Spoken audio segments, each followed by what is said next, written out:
Hey, what is up, everybody? And welcome back to Mile Higher Podcast, episode 312. And today, guys, we have quite an interesting episode for you, something that we have wanted to dive into for quite some time. I've always been very curious about this topic. We're going to be talking about Hillsong, which I'm sure many of you have heard of. Would you say this is like the most famous megachurch franchise in the world? It's up there for sure.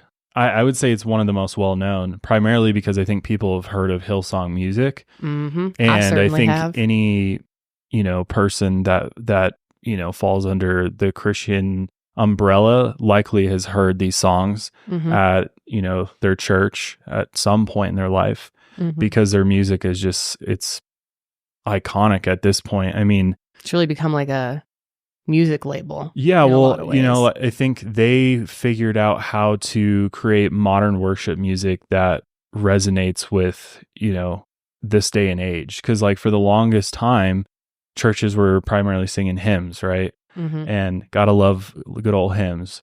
But I think in order to, reach new people, bring, new people into the church, they had to figure out how are we going to modernize things to make this more appealing. How do we make church cool? Right, exactly. That's what their mission really was. How to get beyond kind of like this old stigma of church and, being taken to your grandmother's church as a kid. And it's like somebody on an organ or a piano, or hell, some churches are even a cappella, no instruments, just like, singing hymns that way, or, other religious songs. So these guys were like, let's try to transform it and make it something much greater than that and kind of spread it around the world. Because music is so powerful. I mean, oh yeah, even the famous one, "Our God is an awesome God, He reigns." Yeah, that one, iconic. like that hypes me up.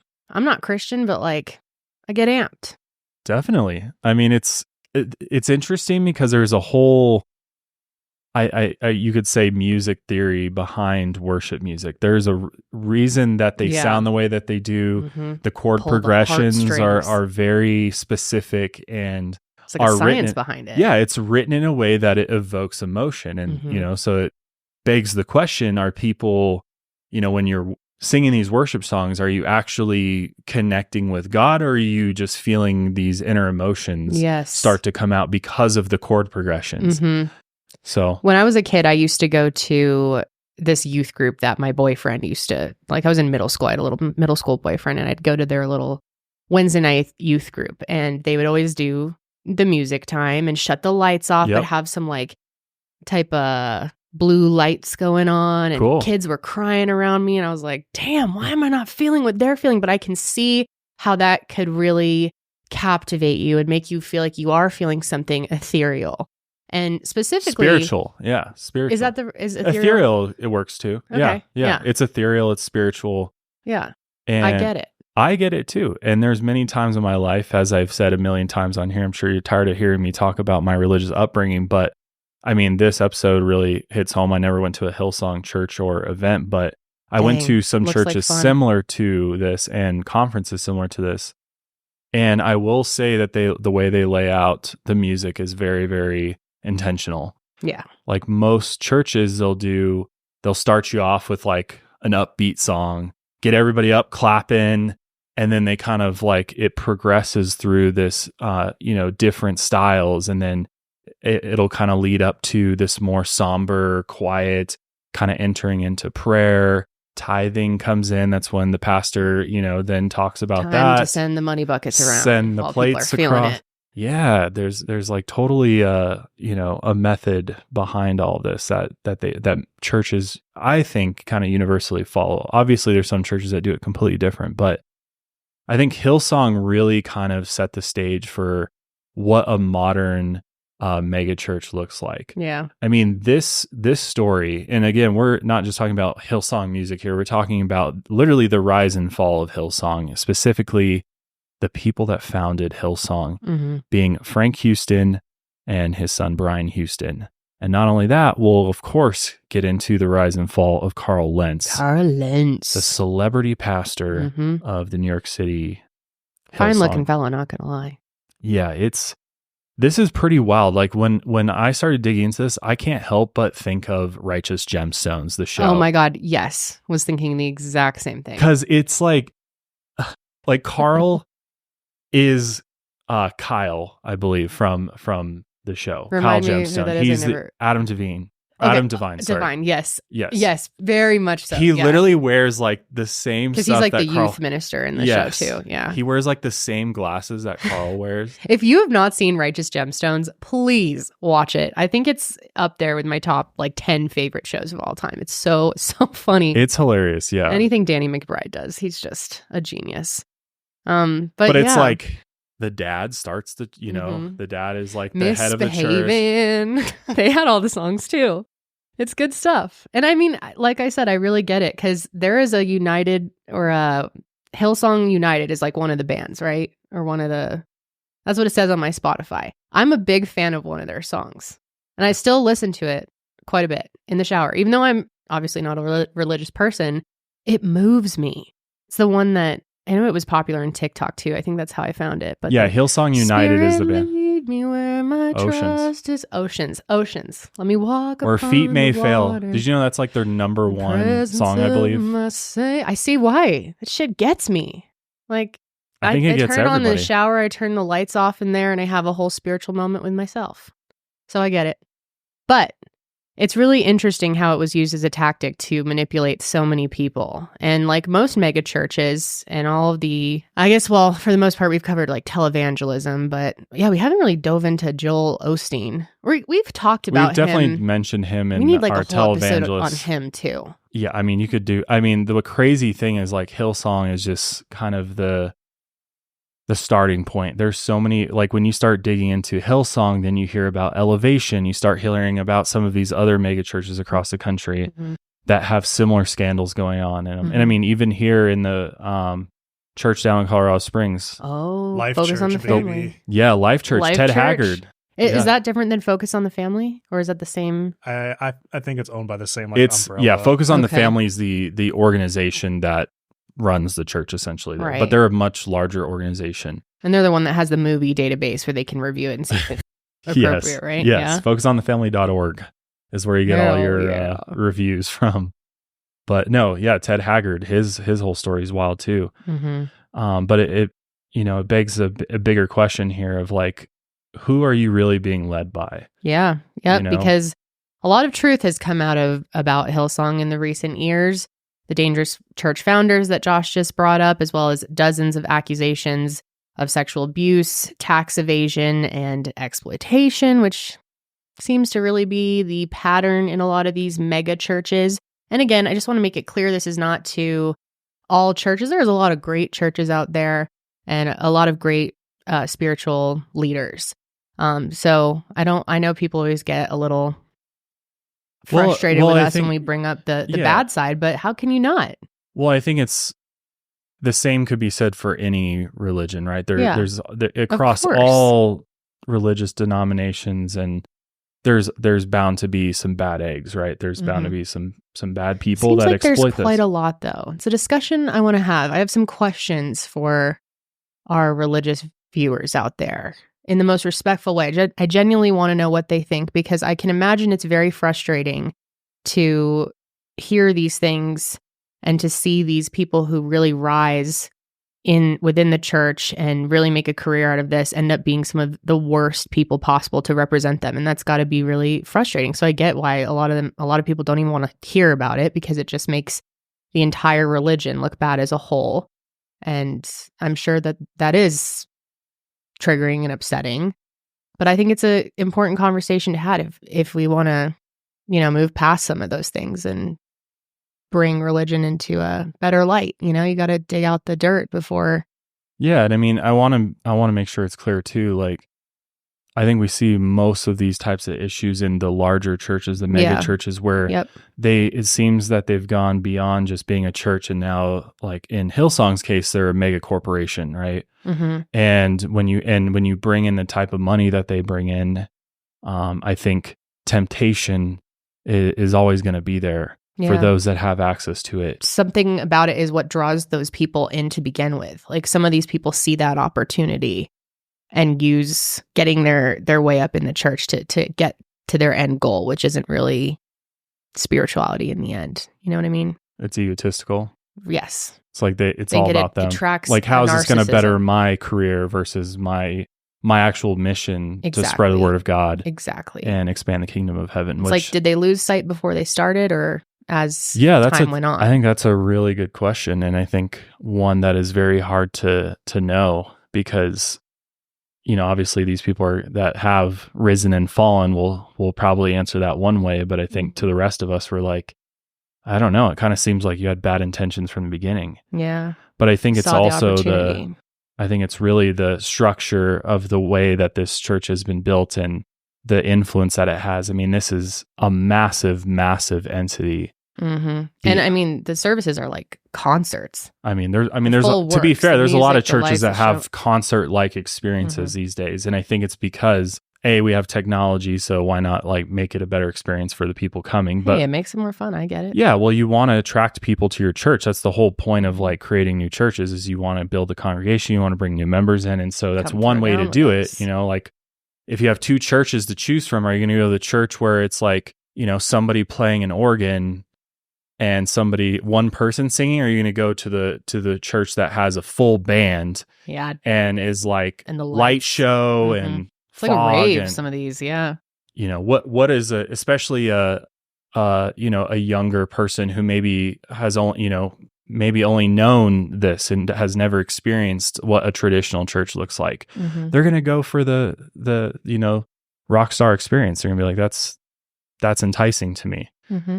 So yeah, pumps you up for your week, gets you motivated. I get it, but there's just a lot of dark behind all the glitz and glam. But before we get into the episode today, kind of forgot to do our intro there. Yeah, who's here today? I am your host, Kendall, joined by... I'm Josh. Josh is here.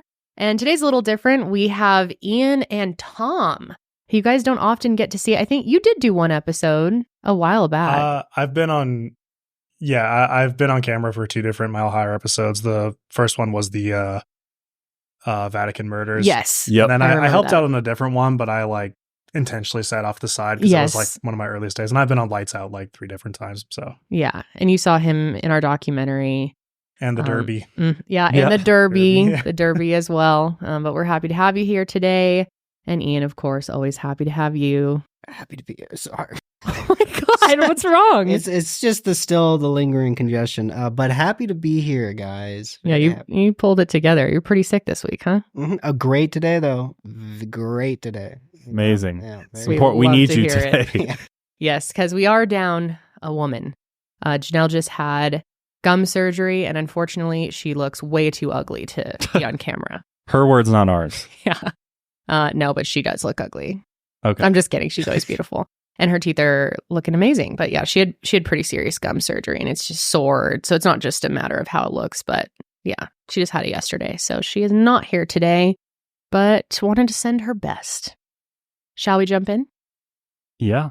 Oh, we do have a big announcement though. We do. Yeah, you almost forgot. Yeah, I almost forgot. Just wait. Yeah, we have some exciting news. I'll make this brief, but as you know, Kendall and I have owned Higher Love Wellness for a few years now. It's been absolutely an amazing journey selling CBD made right here in Colorado from Colorado hemp. Mm-hmm. It's been nothing short of a dream. Very proud of what we did with it. Yeah. And huge thank you to all of you who supported the brand throughout the years. It ran for 3 years. Yeah. Yeah. Just over 3 years. And so the chapter has come to an end, but a new chapter is beginning, which is very, very exciting. So as of last Wednesday, we have joined forces with Extract Labs. Yes, we have. Another CBD company right here in the great state of Colorado. Oh, you're wearing an Extract Labs shirt? I am wearing an Extract Labs shirt. Very excited to partner up with them. Basically, we've merged Higher Love Wellness with Extract Labs. So eventually Higher Love Wellness will cease to exist and everything will be Extract Labs. But I'm very excited about this because this is actually good news for all of our customers and all of you out there who've supported Higher Love over the years. They are actually the company who've manufactured a number of our products over the years. So we've worked very closely with them in developing our products. They have been absolutely amazing as a resource to guide us on this journey, because obviously we didn't know a whole lot about CBD when we got into it, but these guys have really shown us the ropes. And Great people. Absolutely amazing In it people. for the right reasons. Yeah, which, by the way, so the founder and CEO of Extract Labs, who is a good friend of mine, Craig Henderson, he's a combat veteran. He served in Iraq, actually, and he got into CBD for its medicinal benefits. And a fun fact about him is he started his company out of a corner of his garage trying to figure out how to extract CBD from hemp, which is pretty cool. And he grew that into the very successful company that it is today. They manufacture all of their own products, which is amazing. The quality is top notch. And what's great is that you will now be able to get access to so many more products that we were never able to get into just because it took so long to really do all the research and everything required to actually bring those to you guys. So he has a bunch, Extract Labs has a bunch of topicals, a ton of different vape products, gummies, basically every cannabinoid from the hemp that you can extract. He's got a product for it, which is absolutely amazing. And what's really cool is that Extract Labs offers a discount program for select groups who need it, including first responders, military, teachers, healthcare workers, and low income, which is great. So there's actually an application you can put in to apply for that discount program. The other cool thing too is if you're new to CBD and you don't know what kind of products that you need, they actually have a CBD quiz on their website that you can go through, and it'll actually help recommend products for you or for your canine, which is really cool as well. But there's tons of different products that are great for all different types of applications, whether it's stress, focus, sleep, relief, relaxation. There is a hemp CBD product for you. And what's cool is that, we're still working with them in an affiliate basis. So we have a discount code for you guys to use over at extractlabs.com, and that is Mile Higher. That'll get you 10% off.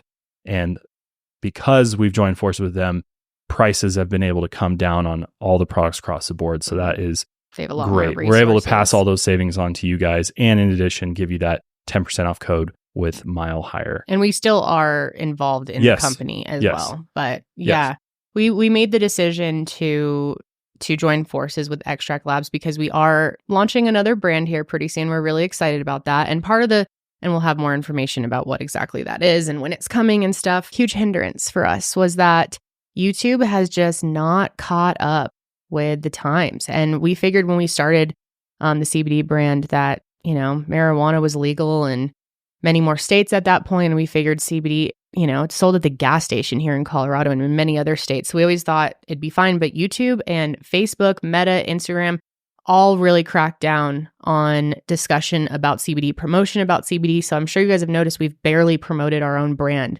over the past couple of years. And thankfully, it's been very successful because we have so many amazing, viewers out there who have supported it. But it's not fun to not be able to talk about our products. And we've had episodes that, we had to cut out our promotion of our own brand because it's like towing the line. We could never demonstrate any of the products or like really dive in. Yeah, we've gotten strikes on our channels for trying to promote anything, most of our products, which is always wonderful. So insane. The other big thing too is, one of the things that really bothered us early on that we never could overcome is the fact that we weren't able to, get our products to all of our fans in Canada. Yeah. For one, all of you in Canada were like, when can we get, and there was just absolutely no way with the current laws in Canada don't allow that to be imported. And many other countries. Yeah, totally. We've run into so many roadblocks. We're like, okay. It's a very difficult industry to be in.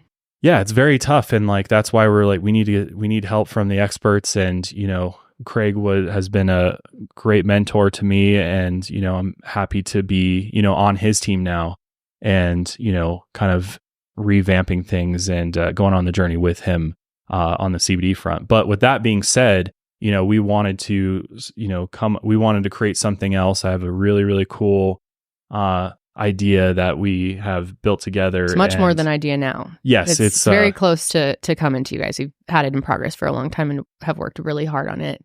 And I'm pumped. I cannot wait for you guys to see what we have going on. But this will be something that won't have the restrictions, won't have the issues with YouTube and the various platforms, and can be enjoyed by everybody. So still a very helpful product. Yes. Been very helpful to me. Absolutely. I love all of our samples.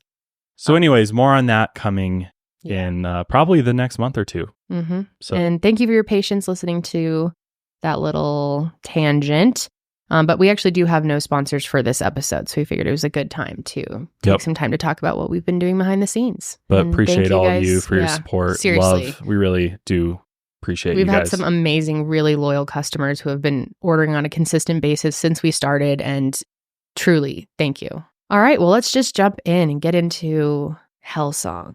Hillsong. I know there's a 60 Minutes, I think Australia or something, that called it Hillsong. I love that. That's kind of a little dramatic, but it is. Well, not really for the Australia side of things. No, it's absolutely We're going to be horrific. talking a lot about Australia. I didn't realize what a presence Hillsong has in Australia. And we do have a lot of Australian viewers, and I'm super, super curious to hear from you guys if any of you have had any experiences or know of people who have, because it's crazy. And the dude over there that really ran things for a long time, Brian. Yeah, and he's dad, a nut. his I don't know what else. Even worse, his dad is just like a despicable human. But Brian is just, the clips of him gives me anxiety. He's just so I wouldn't want to go listen to him every week. No, he's scary. It says the way of life winds upwards for the wise. In other words, yes, there are twists, there are turns, there are blind corners, things we can't see coming. When you get to a blind corner, it's called blind for a reason. You can't see what's around the corner. And in life, sometimes we can't see what's around the corner. But we want to take you back to the beginning, because I think in order to really understand the gravity of the recent scandals and to understand really how they fell from grace, literally, you have to understand where it all began and how the church was formed and how it got to this massive size that it is today. Yep. So like we said, chances are you have probably heard of Hillsong, whether that's through their music team, which has garnered the church millions of dollars in royalty fees in addition to Grammy Awards and other accolades, or maybe you've heard about it through their celebrity supporters in the United States and in Australia.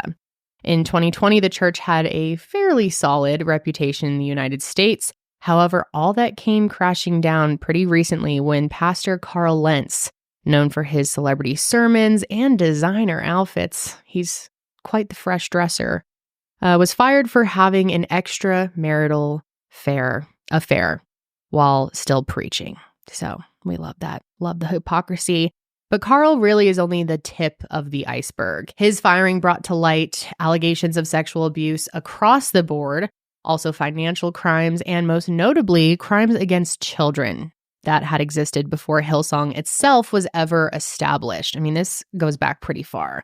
And since the church is international in scale, we're going to go back and tell the popular history of Hillsong as the crimes were revealed to the public. We'll go back and tell you what was really going on behind closed doors. So at the very, very base of what Hillsong is today is a man who had an idea, and this man was named Frank Houston.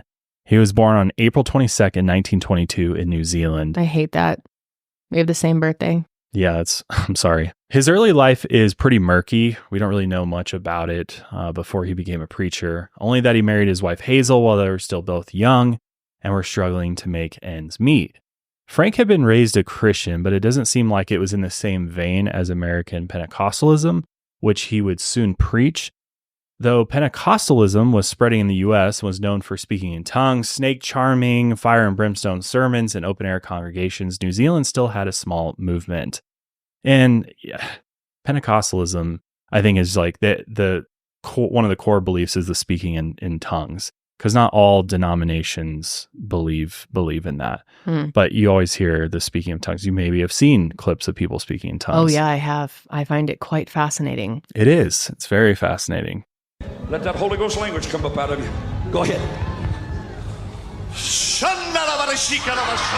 Depending on what you're watching, could be entertaining as well. Mm-hmm.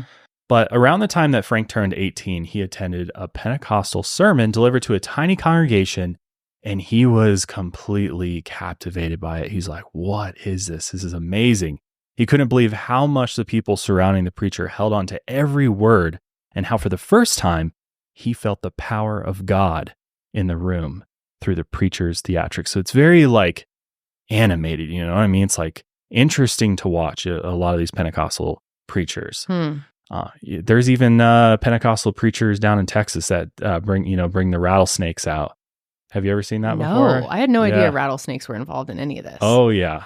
Why? The preachers will literally bring out the rattlesnakes as they're like giving their sermon, and like they use it as like, it doesn't bite me because, the, power of God or the armor of God. I don't know.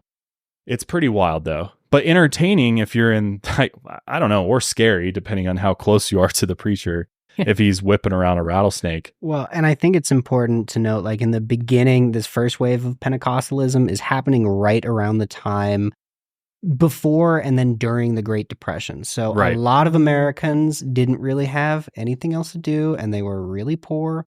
And so the fact that they could go to a free church that was outside and see a guy wrestle a rattlesnake, like that's sick. I understand. I think we all would want to go see that. Yeah, quite a show.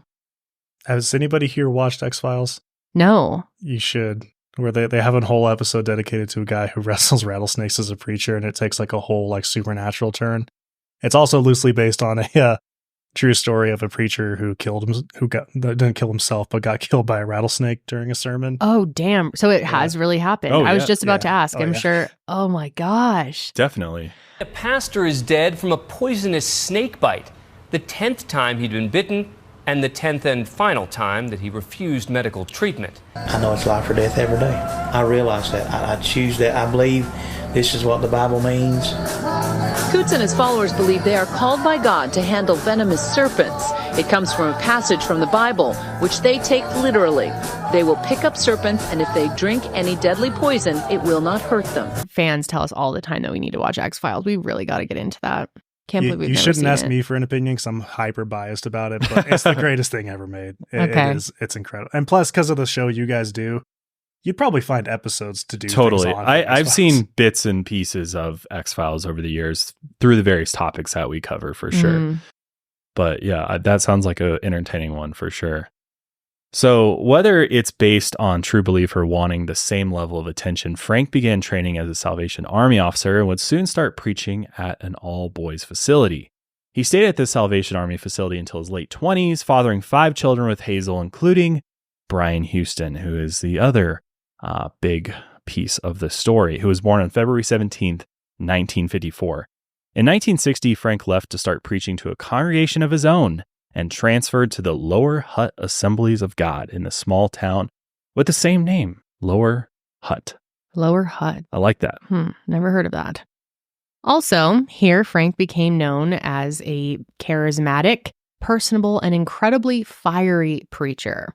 During these early sermons, he would, of course, speak in tongues, produce miracles on stage, love that, and always stay close to his small congregation. And this coincided with the second wave of Pentecostalism when disaffected hippies joined the movement and wanted to combine the hymns and the songs with modern pop music.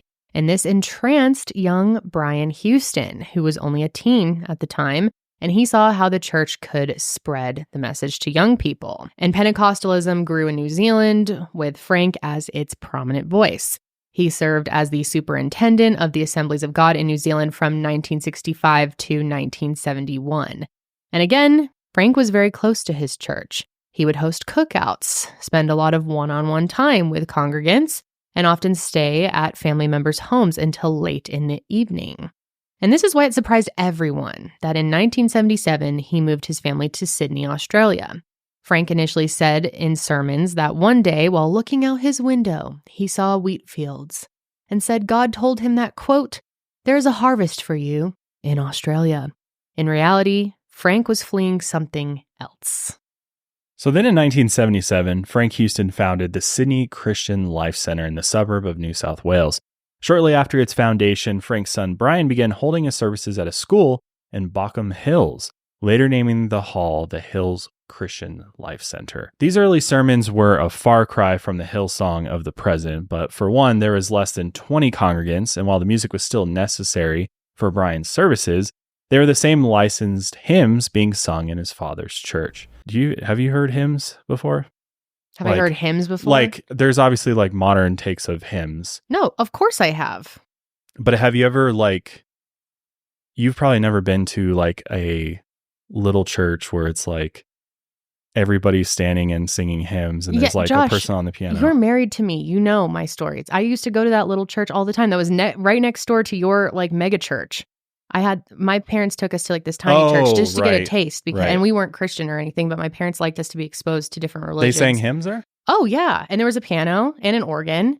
Oh, nice. And it was pretty lit. We went to the Christmas service, and me and my sister would just get up there and sing with their church choir, and they were like that welcoming.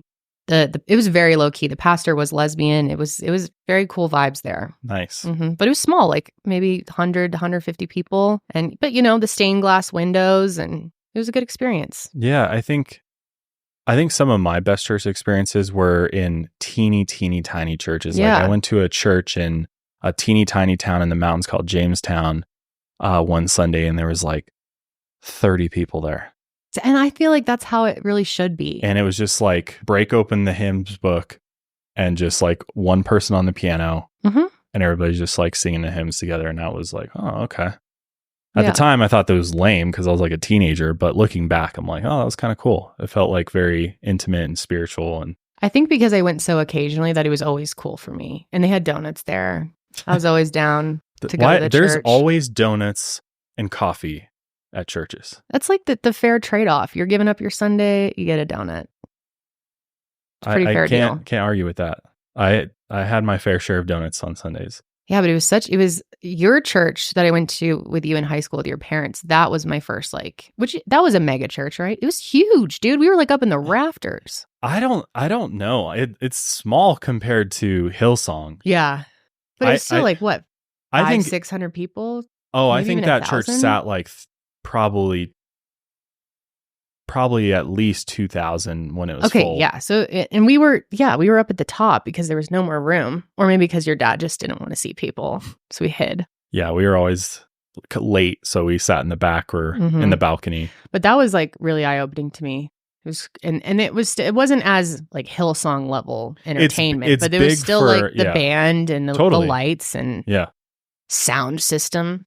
It wasn't just one organ. One of the things with Hillsong music is that all the songs they've written, they license those out. So churches have to pay royalties for those songs every time they play them in their churches. How godly. And I think the statistic is like at least 4 of the 10 songs played in every church on any given Sunday is a Hillsong song. Interesting. Wow. So the amount of and there's a lot, and we can talk about this later, but there's a lot of like controversy and discussion in the church communities around should we be singing Hillsongs music anymore? No more Hillsongs. Which sucks because there's a lot of really good songs that I remember especially. But anyways, back to Brian. So in these early services that Brian did, there was still a lot of norms I was trying to follow. And for one, Brian's new wife, Bobby, would often join him on stage and preach. However, her sermons were focused on the wife's subservience to her husband, and sermons surrounding sexual purity were of the utmost importance. I'm always like, why? It's always on sexual purity, dude. It's like, yeah, gotta save yourself from marriage. How about like all of the other sins? You know what I mean? Like, I know there's so much focus on that. It's like, creepy. Why are they so hyper focused on people not having sex before marriage when there's so many other things that are way more rampant? Like, treat people with respect and, love your neighbor. Which of course some of that is tied in as well. But yeah, there seems to, in a lot of churches, it seems to be really focused on the sexual stuff, which is interesting considering a lot of people preaching that are dealing with sexual deviance. Yeah, exactly. I don't know. Doesn't make any sense. Is there a connection there? But Brian still wanted his church to grow. So he's trying to figure out how is he going to do that. His father, Frank, soon filled a 600-seat church and rose to the top of the Assemblies of God in Australia. Frank had a hand in opening over 20 new churches throughout Australia, but these were typically older congregations. Brian wanted a young church, and he knew that he could make it happen. So in the 1980s, Brian's like, I'm going to head over to the United States, see what's going down over there. Everybody in the U.S. is doing cool stuff. The hippie movement's going on. He's like, I want to see what that's all about. And when he went out there, he went and stayed with a megachurch pastor named Casey Treat, who told Brian about the third wave of Pentecostalism, the prosperity gospel, which we've talked about this before in our televangelist episode. Money. Money. Yeah, give the church money and blessings will be bestowed upon you. God. So Casey Treat, his sermon's really focused on money. Jesus wants to bless you with the money, but first, before he does that, you better give the church your damn money. And we need it. And in televised sermons, Casey urged his congregants to give $1,000 when they didn't even have it, or some of them didn't have it. The prosperity gospel captivated Brian. He's like, oh, this is actually a great message to preach. Very convenient for me. And he also liked this other megachurch concept, the 7 Mountains mandate. And we've definitely discussed this before on the show, but if you don't remember, it's a mandate from heaven that states Christian churches should control all 7 mountains of society. And those 7 mountains include family, religion, education, media, arts and entertainment, business, and government to shepherd humanity through the end times. Yeah, we really talked a lot about that in our 7M episode, the dance cult, TikTok dance cult. We definitely did, yeah. Mm-hmm. And I think even the Shiny Happy people too. Yeah, we may have with the gone Duggars into, and their it's possible. church as well. But Mm-hmm. but yeah, the prosperity gospel is another big point of contention. And I would say like most Christians out there absolutely despise that method of teaching. Mm-hmm. And because it's like very obvious, you know, that it's the people that do teach the prosperity gospel are reaping the rewards of that, right? Yeah. And, you know, televangelists definitely give, you know, Christians a bad name Mm-hmm. because they're clearly, you know, flying around in their PJs. Can't forget our favorite televangelist, Kenneth Copeland. Oh, of course. Yeah, Kenneth's definitely number one. And so, you know, the fact that Brian Houston's like, I'm going to take that and I'm going to go run with that. Mm-hmm. And then look what happens. All of a sudden we have Hillsong. Yep. So I feel like he knew what he was getting into when he brought that message back. He saw the recipe.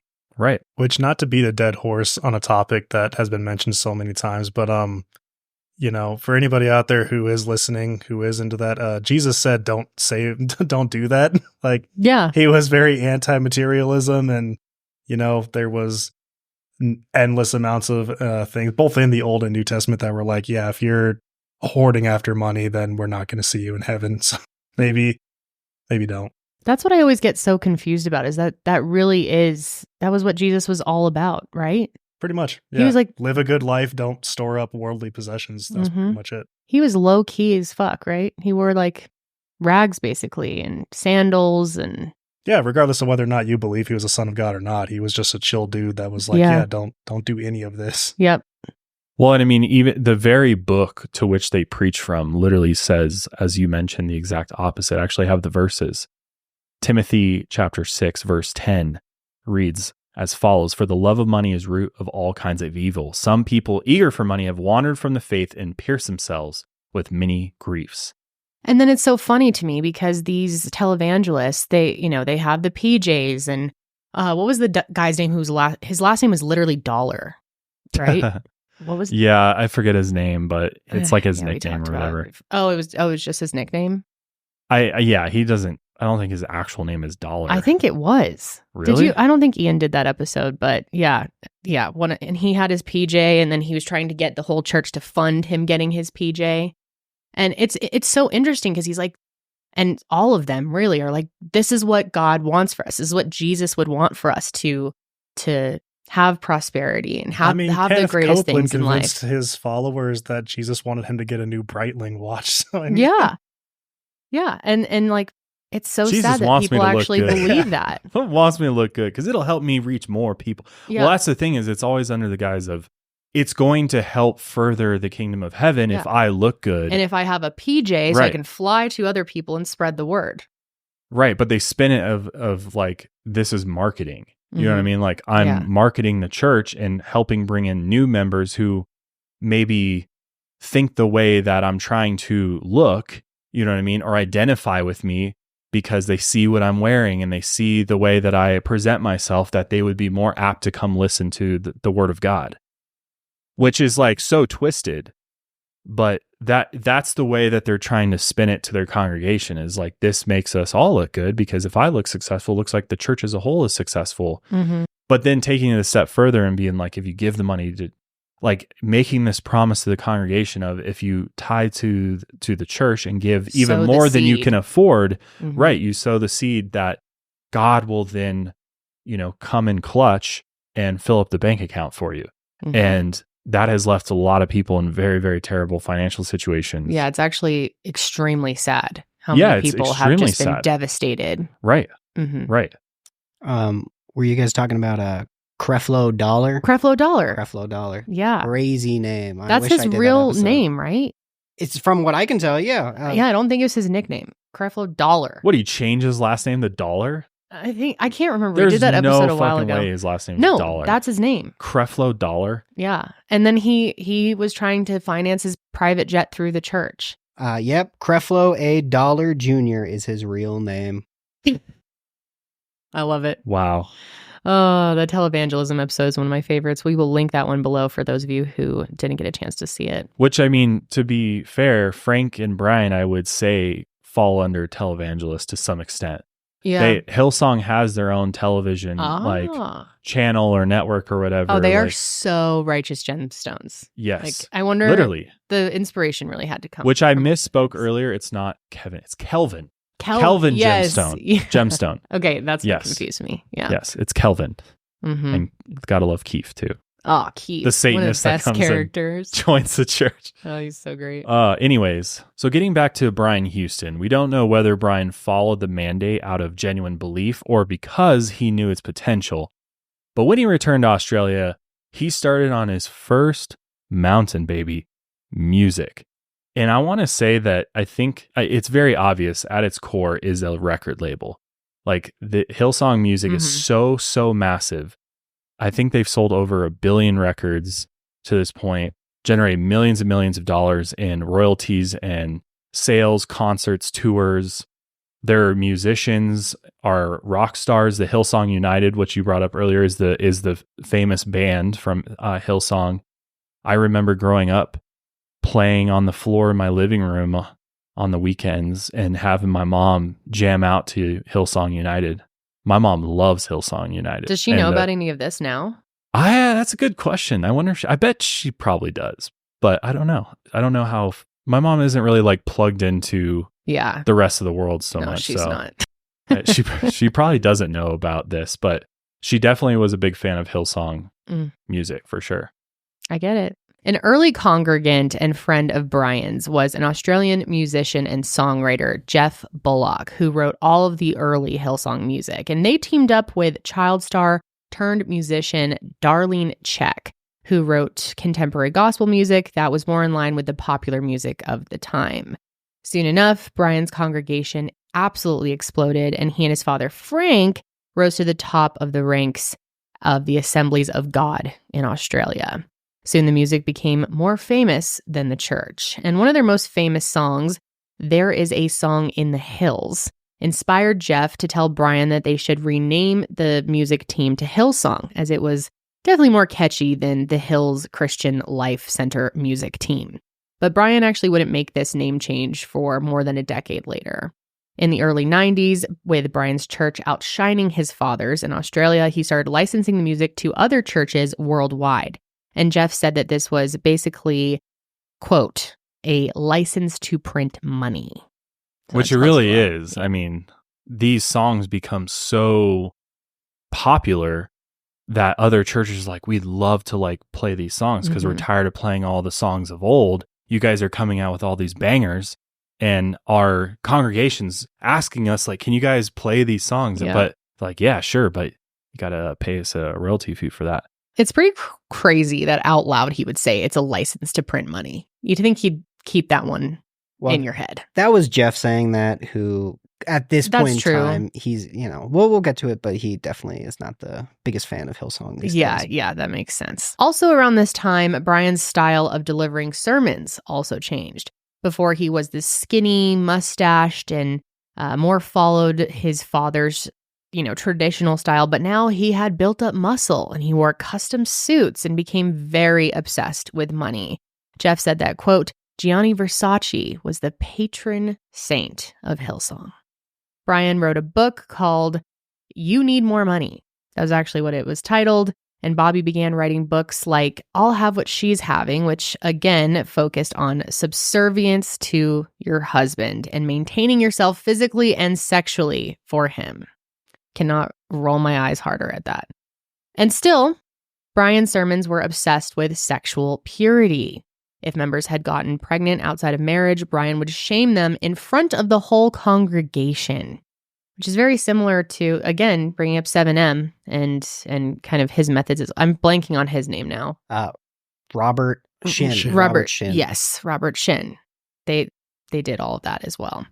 But behind the fancy suits and the flashy sermons, the Houstons were just as impure. Jeff said that in the early 90s, Brian had told him that his father, Frank, had abused young boys throughout his career. Are we shocked? No, we aren't. And this news and Brian's obsession with money led Jeff to leave the church. He felt it wasn't very Christian and didn't care for the luxury and prosperity that Brian was now preaching. In response, they told all of the preachers and churches in Australia and New Zealand to boycott Jeff's songs. Brian used his connections in entertainment to blacklist Jeff from the industry. Years later, Jeff ran into one of those other pastors who told him, quote, "We are trying to destroy you." I'm not sure how American Pentecostalism is set up, but Australian Pentecostalism is, I was telling Josh this, it's set up like the mafia is. So like individual pastors will have their own churches, but they all kind of answer to this larger board. And so if you're in control of that board, like Brian and Frank Houston were, you basically, you can control the narrative of all of these other churches, even if they're not directly involved with Hillsong. So by doing this, like he could literally say to them, like, if Jeff ever writes any more music, never play it in your church, never let him make $1, basically. God, that is crazy. It's very mob. Mm-hmm. But Brian's rise didn't stop with the music. In 1993, he opened the Hillsong School and School of Music, which later merged into the Hillsong Leadership College, which is still a thing to this day. Soon he became the president of the Australian Assemblies of God, dictating leadership for Pentecostal churches nationwide. He then opened churches in London, Kiev, and South Africa, and soon had locations in over 130 countries, seating 150,000 people every week. In 1999, his father separated from the church and merged his congregation with his sons. Brian then officially changed the church's name to Hillsong. At the time, it was seen as a passing of the torch, but in reality, it was really a cover-up, right? Just kind of getting rid of the old, to try to cover up all of the bad things and start anew. But as the new millennium came, another star was rising through the Hillsong ranks, and that is Carl Lentz, which you've probably heard of. I mean, if you follow pop culture at all, you've probably seen him pop up, especially when it comes to Justin Bieber. And if you are a fan of him or followed his career or music, you know that he's I think he's actually in a Hillsong music video. He like did a video or one of their concerts or something with them, but he was affiliated with the Hillsong Church, as we'll talk about. But Carl definitely became a big name in recent years. So going back to the beginning of Carl's life, he was born on November 6, 1978, and was raised in Williamsburg, Virginia. In high school, Carl was known for his sense of style, playing basketball, and his womanizing tendencies. From 1998 to 2000, he attended North Carolina State University as a walk-on basketball player. But he quickly realized that he wasn't the star basketball player that he was in high school, and after 2 years at North Carolina State University, he's like, yeah, I think I'm going to go to LA and try to make it in the entertainment biz, which easier said than done, right? But this also didn't pan out. So he ended up working as a doorman at the Gucci store, which is quite a thought to see. It's so interesting to me that I actually had no idea that designer stores always have a doorman. Like sometimes they have security and they won't let you in. Yeah, well, they don't want, I mean, they got expensive shit in there. It's like some jewelry stores are like that too. I don't know if you saw this, but there was this whole controversy with Bethany Frankel. She's like from one of the Real Housewives shows, and she tried to go into a Chanel store and they wouldn't let her in because she was just in like sweats or something. and she was all pissed. And then so she, the next day, like got all dressed up and looked like fancy, and they let her right in. So you can't just like walk into a designer store, I guess. I've never been in one, so I had no idea that they have doormans and it's... Well, it's a club. They want it to be like an elevated experience, right? So they're trying to create this like exclusive vibe. Mm-hmm. So that, we don't just let anybody in here. You got to be certain clientele. So, but yeah, he was a doorman at Gucci for a bit. I wonder if that pays well. I can't imagine. It does. Does it really? It probably does. There were, I know people in New York who worked at Supreme, which is not at the same level as like Gucci or whatever, but like they're paid, I think, close to 90 to 100K, full benefits. Like you can have a career working at one of these stores. Just at the door? Just at the doormen were making that. Just people working retail were making that, and they made commission. So I was going to say, I have a friend out here who works at the Burberry in Cherry Creek, and she gets paid like a flat of like 75K before her commission. Wow. But once out in LA, he eventually began attending church services led by a Hillsong affiliated pastor. Like many young people, Carl was taken by the music, the young congregation, and most importantly, the belief in prosperity. In the early 2000s, Carl transferred to Hillsong International Leadership College in Sydney, and this is where he became good friends with Brian's son, Joel Houston. Now in his early 20s, Joel had taken up many of his songwriting responsibilities left over by Jeff Bullock, who was no longer there, and had established Hillsong's music as sort of Coldplay for Jesus, is the quote. That is a great way to describe it. A lot of their music does give Coldplay. Oh, totally. I get moved by Coldplay music. If there's a, I do when I listen to some it's Hillsong interesting stuff. Because I'm guilty of listening to one of Hillsong's songs in recent years. One that just like, I don't know why I listened to it. Which one is it? Have you played it for me? I don't think so. Maybe. It's called Touch for Heaven. If you want a song to listen to that will like get you in your feels, and like also honestly it makes me contemplate whether God is real and kind of like puts me in a different zone. That song, what it's designed to do, right? Because it has this like very slow beginning, and then it like has this like heightened part in the middle. That's exactly how Oceans is. It's like up, down, and then it's just, it's a beautiful song. I mean, it's excellent music. Yeah, they really so if you want to check it out, I highly recommend Touch of Heaven. Very, very good one. But it's got definitely that kind of Coldplay vibe to it. It's got a lot of the same kind of chord progressions. It's kind of got like the Fix You vibe. Fix You by Coldplay is a great song.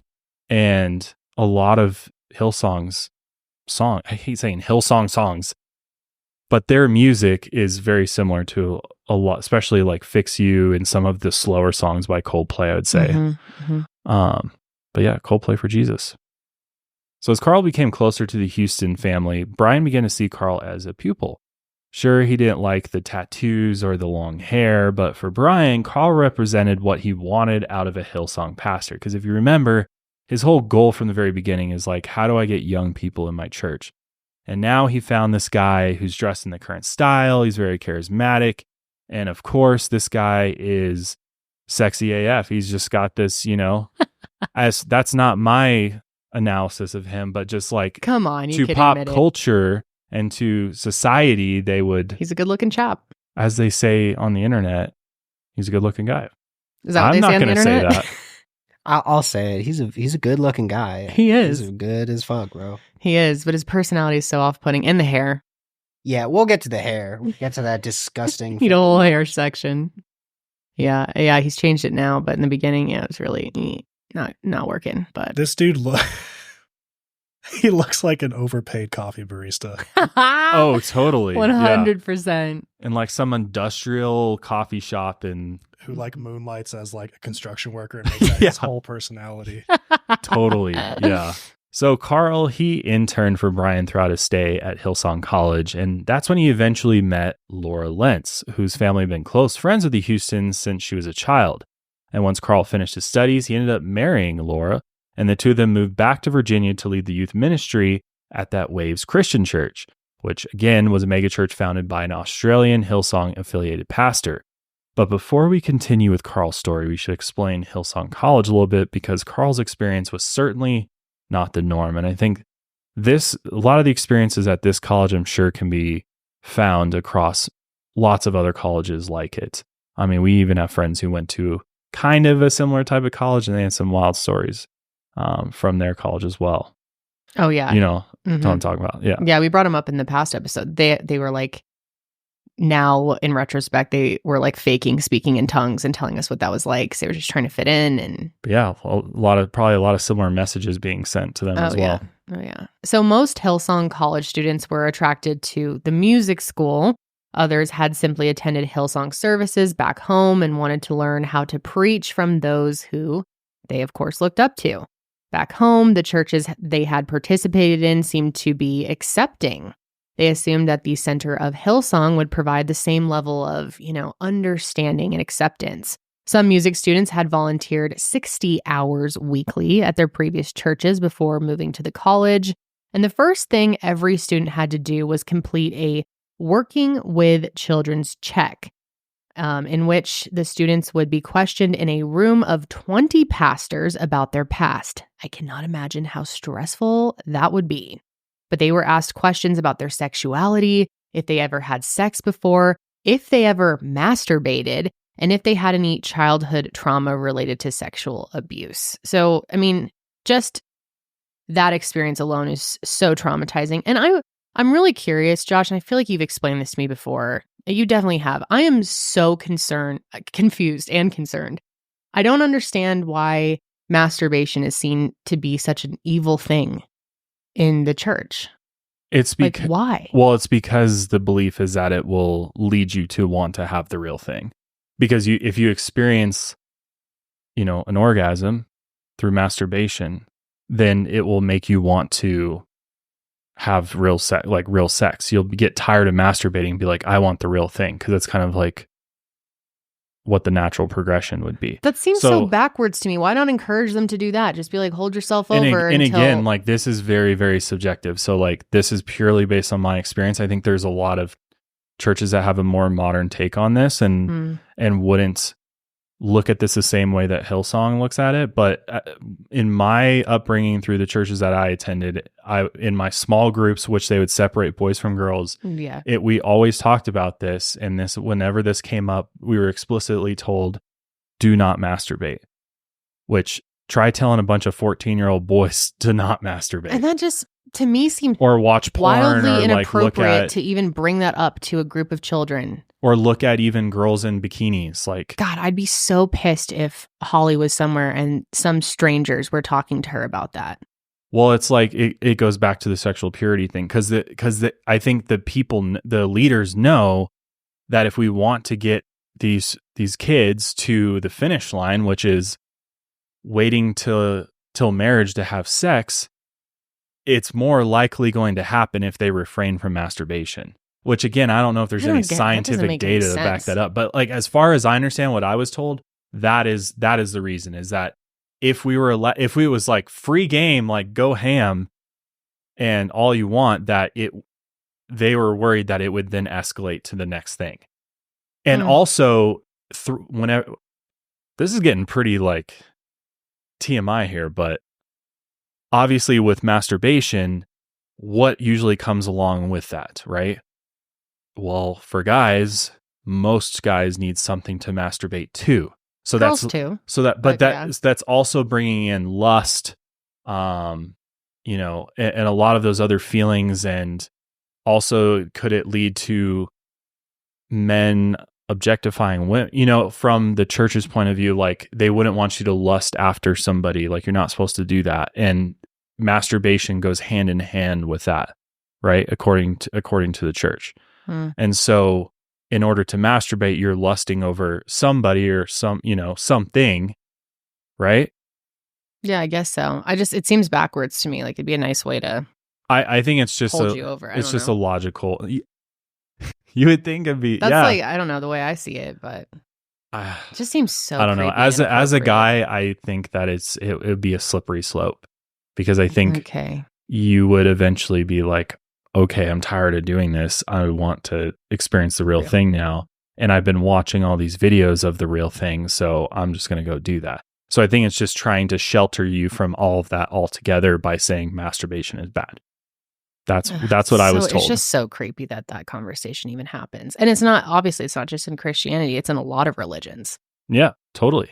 But I agree. It's very weird to like get that personal with random people you don't know. Like these pastors. And their children. Yeah, totally. Adults with their children. I had more conversations around sex at my church than I did like with a sex education teacher or like some type of that is fucking sexual crazy. Wellness expert, right? That it was like some dude who volunteered at my church who was like our youth group leader for our small group. And sometimes this would happen at like his house or like, you know, like we'd go to people's houses and have like a sleepover with all the guys. I did that for a small group. And then these conversations would come up and then you have like a 20, 30 some year old dude who's like your leader, like advising you on what to do. And it's kind of weird. And yeah, at the time, it's extremely weird. It's very creepy. I mean, those conversations should really happen with your parents. Yeah. And I feel like a lot of parents don't want to have those conversations. So they're like, let the small group leader take care of that. Yeah. And to be fair, I think this whole sexual purity thing, I think has the thoughts behind it have changed a lot for a lot of different churches. I think there's a lot, especially, you know, there's a lot of churches these days who aren't teaching the same message. I think this is, again, going back to the roots of where Hillsong started and why this is such a big deal for them. And the fact that they would also ask these people, these young adults, or sometimes minors too, about if they had any childhood trauma related to sexual abuse with people that they probably don't have that rapport and trust with, and also around other random strangers their age. These specific like testing for childhood services screenings happened. You were totally alone. You were not with any other students, okay. Yeah. Except for the 20 Hillsong pastors who were questioning you. 20 of them. Who you had never met before. I think that like that's you were saying about the rapport. Like literally, these are complete strangers. And Carl actually even said in his Hulu interview, like, you know, post everything. So he's a little anti-Hillsong these days. But he said, like, you learn to lie during your time at Hillsong College then. Of course you do. Mm-hmm. I would lie. Of course. That's just traumatic in itself to have those conversations with strangers. Right. God, it's fucked up. Well, it's a tool for control. Yeah. For manipulation.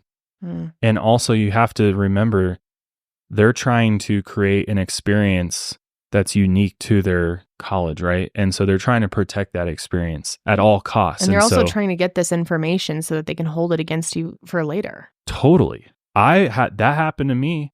I divulged things to my youth group leaders that came back out later on when I started rebelling, and they tried to come after me for that kind of stuff too, and like bring that back up. And they witnessed some traumatic things at my church that was going on in my life at that time.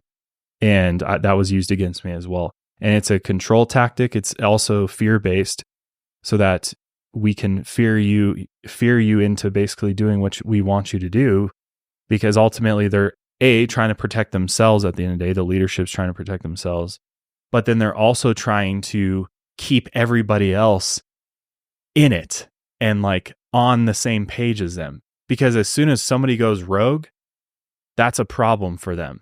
If somebody starts like leading the group astray, they are quick to pick that person off and either get rid of them or then bring the shit back to them and be like, well, we know this about you. And is this what's going on with you? And then try to manipulate you with the information that they have. God. I'm not saying this happens in all cases, but it definitely happens. Again, though, assuming that the college would be as accepting as their church back at home, many students would answer truthfully. And if you answered yes to any of the above questions, about abuse or masturbation, any of that, or especially if you were gay, you were either kicked out of the school or forced to wear a dot constantly while on campus. Yeah, what the fuck is that? I mean, literally, it was just a red dot that they would have to wear over their clothes. So that way, the people who were cleared were given a green badge that they could wear. But then the people who weren't cleared were given literally just a red dot to put on their clothes, marking them as like, this person cannot work with children because they either had sex or they're homosexual or they masturbated or sexual trauma, yada, yada, yada. That is fucking insane. Yeah. I had no idea that type of thing existed. It's like the adulterous A. Scarlet letter. Yep. That's like a scarlet letter. So while attending this school, students were not allowed to get new tattoos, enter a new relationship in their first 2 years, date again for 3 months following a breakup, or have sex before marriage, of course, which was also not allowed before graduation. If you broke any of these rules, you were either kicked out or your involvement was lessened considerably. I think most people like, these are ridiculous, right? I think a lot of this is like, but a lot of religious faith-based universities have rules like this. Yeah. You know, because again, they're trying to create an environment and foster the faith or religion that they stand behind. And so in their eyes, these things are problematic for that. Spoiler alert, nobody who goes to those schools listens. I was going to say, anybody out there who has kids at like TCU, I went to some of those parties, they don't listen. Or even at like BYU, they do the soaking and I'm more so talking about the like really small schools, you know what I mean? Like there was a college that they tried to like funnel us into for the Nazarene. There was like a college out in Kansas, I think, a Nazarene college, or maybe it was up north, but I remember they like went through the rules for it and I was like, absolutely not, fuck no. And because it was like, it continues the journey for you, right? So you grow up in the church and then all of a sudden they're like, oh, college, they know this is very problematic because a lot of kids go through college and a lot of kids leave their faith when they go to college because they go to, mainstream universities and they see what the real world's like and they're like, I don't need to go to church anymore. This is way too much fun. So they try to funnel you into these small schools that are backed by the greater, as Ian mentioned earlier, like the Assemblies of God. So like a lot of denominations have a similar structure to that where there's a larger group, a board of directors, whatever you want to call it at the top, who have these affiliated schools and things like that. So Hillsong is unique in the fact that it's one branch that's so massive, connected to a larger tree, but most denominations have a similar structure to it. If you look into it. And that's why a lot of people prefer non-denominational churches for that very reason, that there's not this like political hierarchy to it, right? Like it feels more free and open. And those churches are usually some of the most laid back, chill churches because they're not like beholden to this like antiquated, political structure that's been in place for 100+ years. So that's just a little fun fact. And then get this, students who came out as gay were put through conversion therapy, which we all know about. It's absolutely horrible. And if a student had been honest about childhood sexual trauma, that would be used against them later on. There's also stories of molestation or abuse, and these were used against music students, and they were not allowed on tours. And on top of that, classes for men and women in Leadership College were vastly different.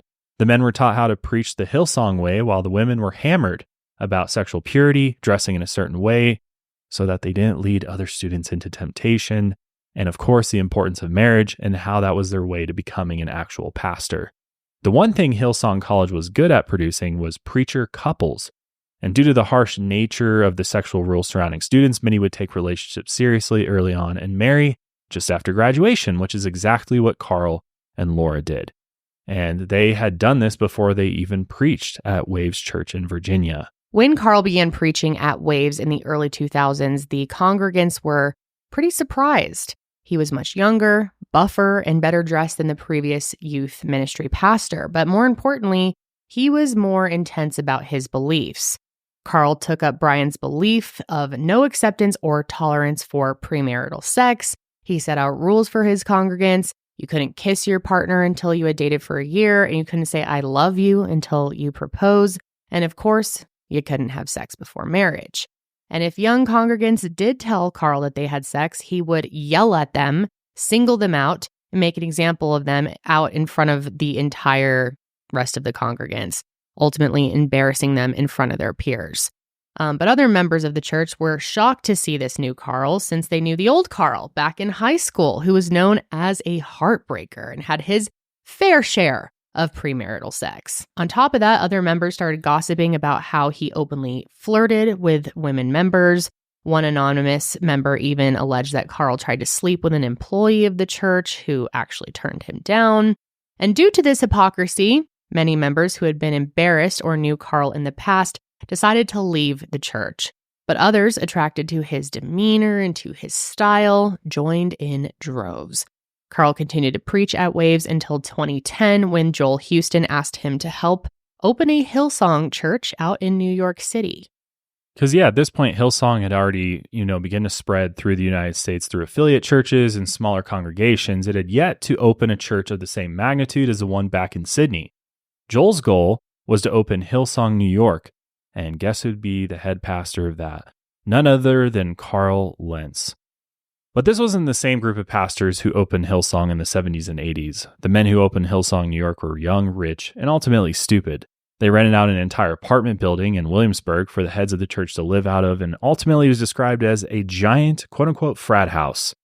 Which, why does that seem so believable? There was drinking, drugs, and always young women pulled from services or volunteer positions, and while it's unknown if Carl or Joel, for that matter, had sex with any of these young women, it's safe to assume certain things a church wouldn't approve of definitely took place within the apartment complex. But the so-called God Squad were party boys, and ultimately they wanted their newfound church to reflect that. They hosted Sunday services at Irving Plaza, a concert venue in Manhattan near NYU, and sermons looked a lot more like a nightclub. Carl wore $1,000 outfits, but these weren't the Versace suits of Brian Houston. They were hard to find sneakers, YSL leather jackets, and of course the cringiest haircut of all time, which, if you're listening, you should definitely look up a picture of Carl Lentz and his haircut from his time at Hillsong. And you'll see what we're saying here. For many young people in New York, Hillsong was precisely what they were looking for. They loved the music, of course, and the congregation looked like they did, and they had found a church that, on the surface, seemed to accept them. Carl even spoke publicly about Black Lives Matter and even allowed gay members to hold positions of leadership. So, of course, it looks very, new age and accepting. But this was all kept very secret from Brian Houston out in Australia, who would not be down with such things. And many congregants did not know of the church's true beliefs back in Sydney. Carl was preaching to thousands of congregants weekly, and soon Hillsong spread to dozens of locations all across the United States. And in 2013, following his arrest and other scandals in the media, Justin Bieber was sent to, weirdly enough, live with Carl before he officially joined Hillsong.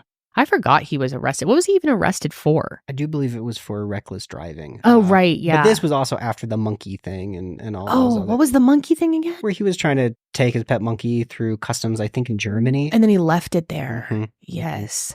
Oh, and then he peed in like a bucket or something? Yeah, he was doing a lot of just cool shit. Oh, Biebs. I like the Biebs. I'm not going to lie. But yeah, he was weirdly living with Carl. And this connection would absolutely catapult Carl to A-list status. This is really where people started hearing about him.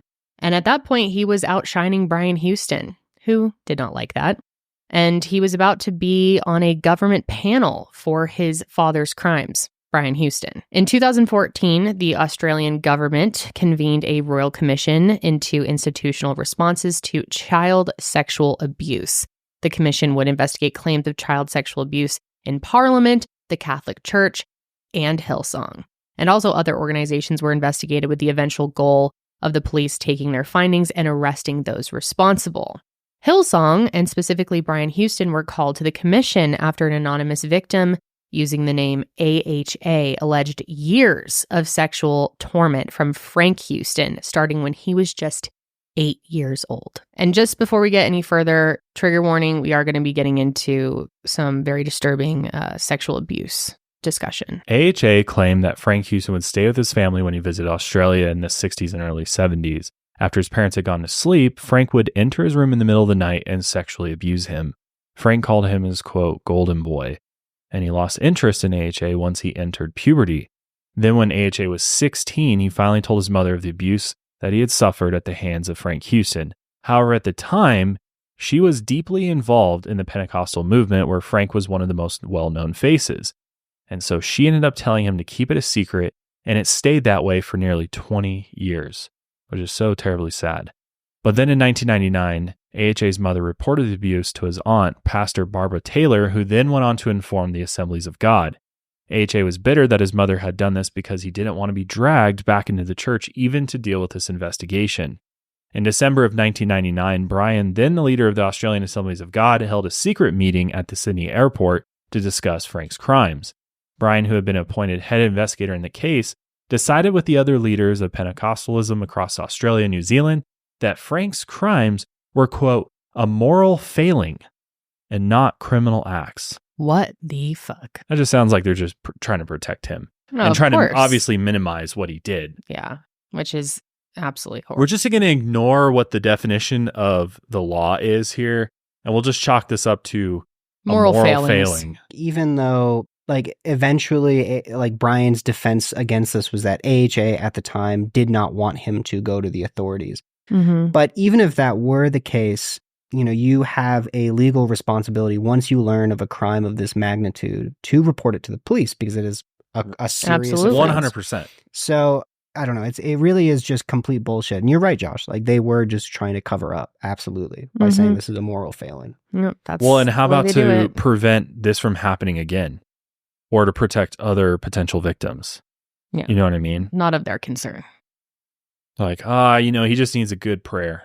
Yeah. Good prayer session. Mm-hmm. This is the devil's work, in fact. Right. Just rid those demons and he'll be good to go.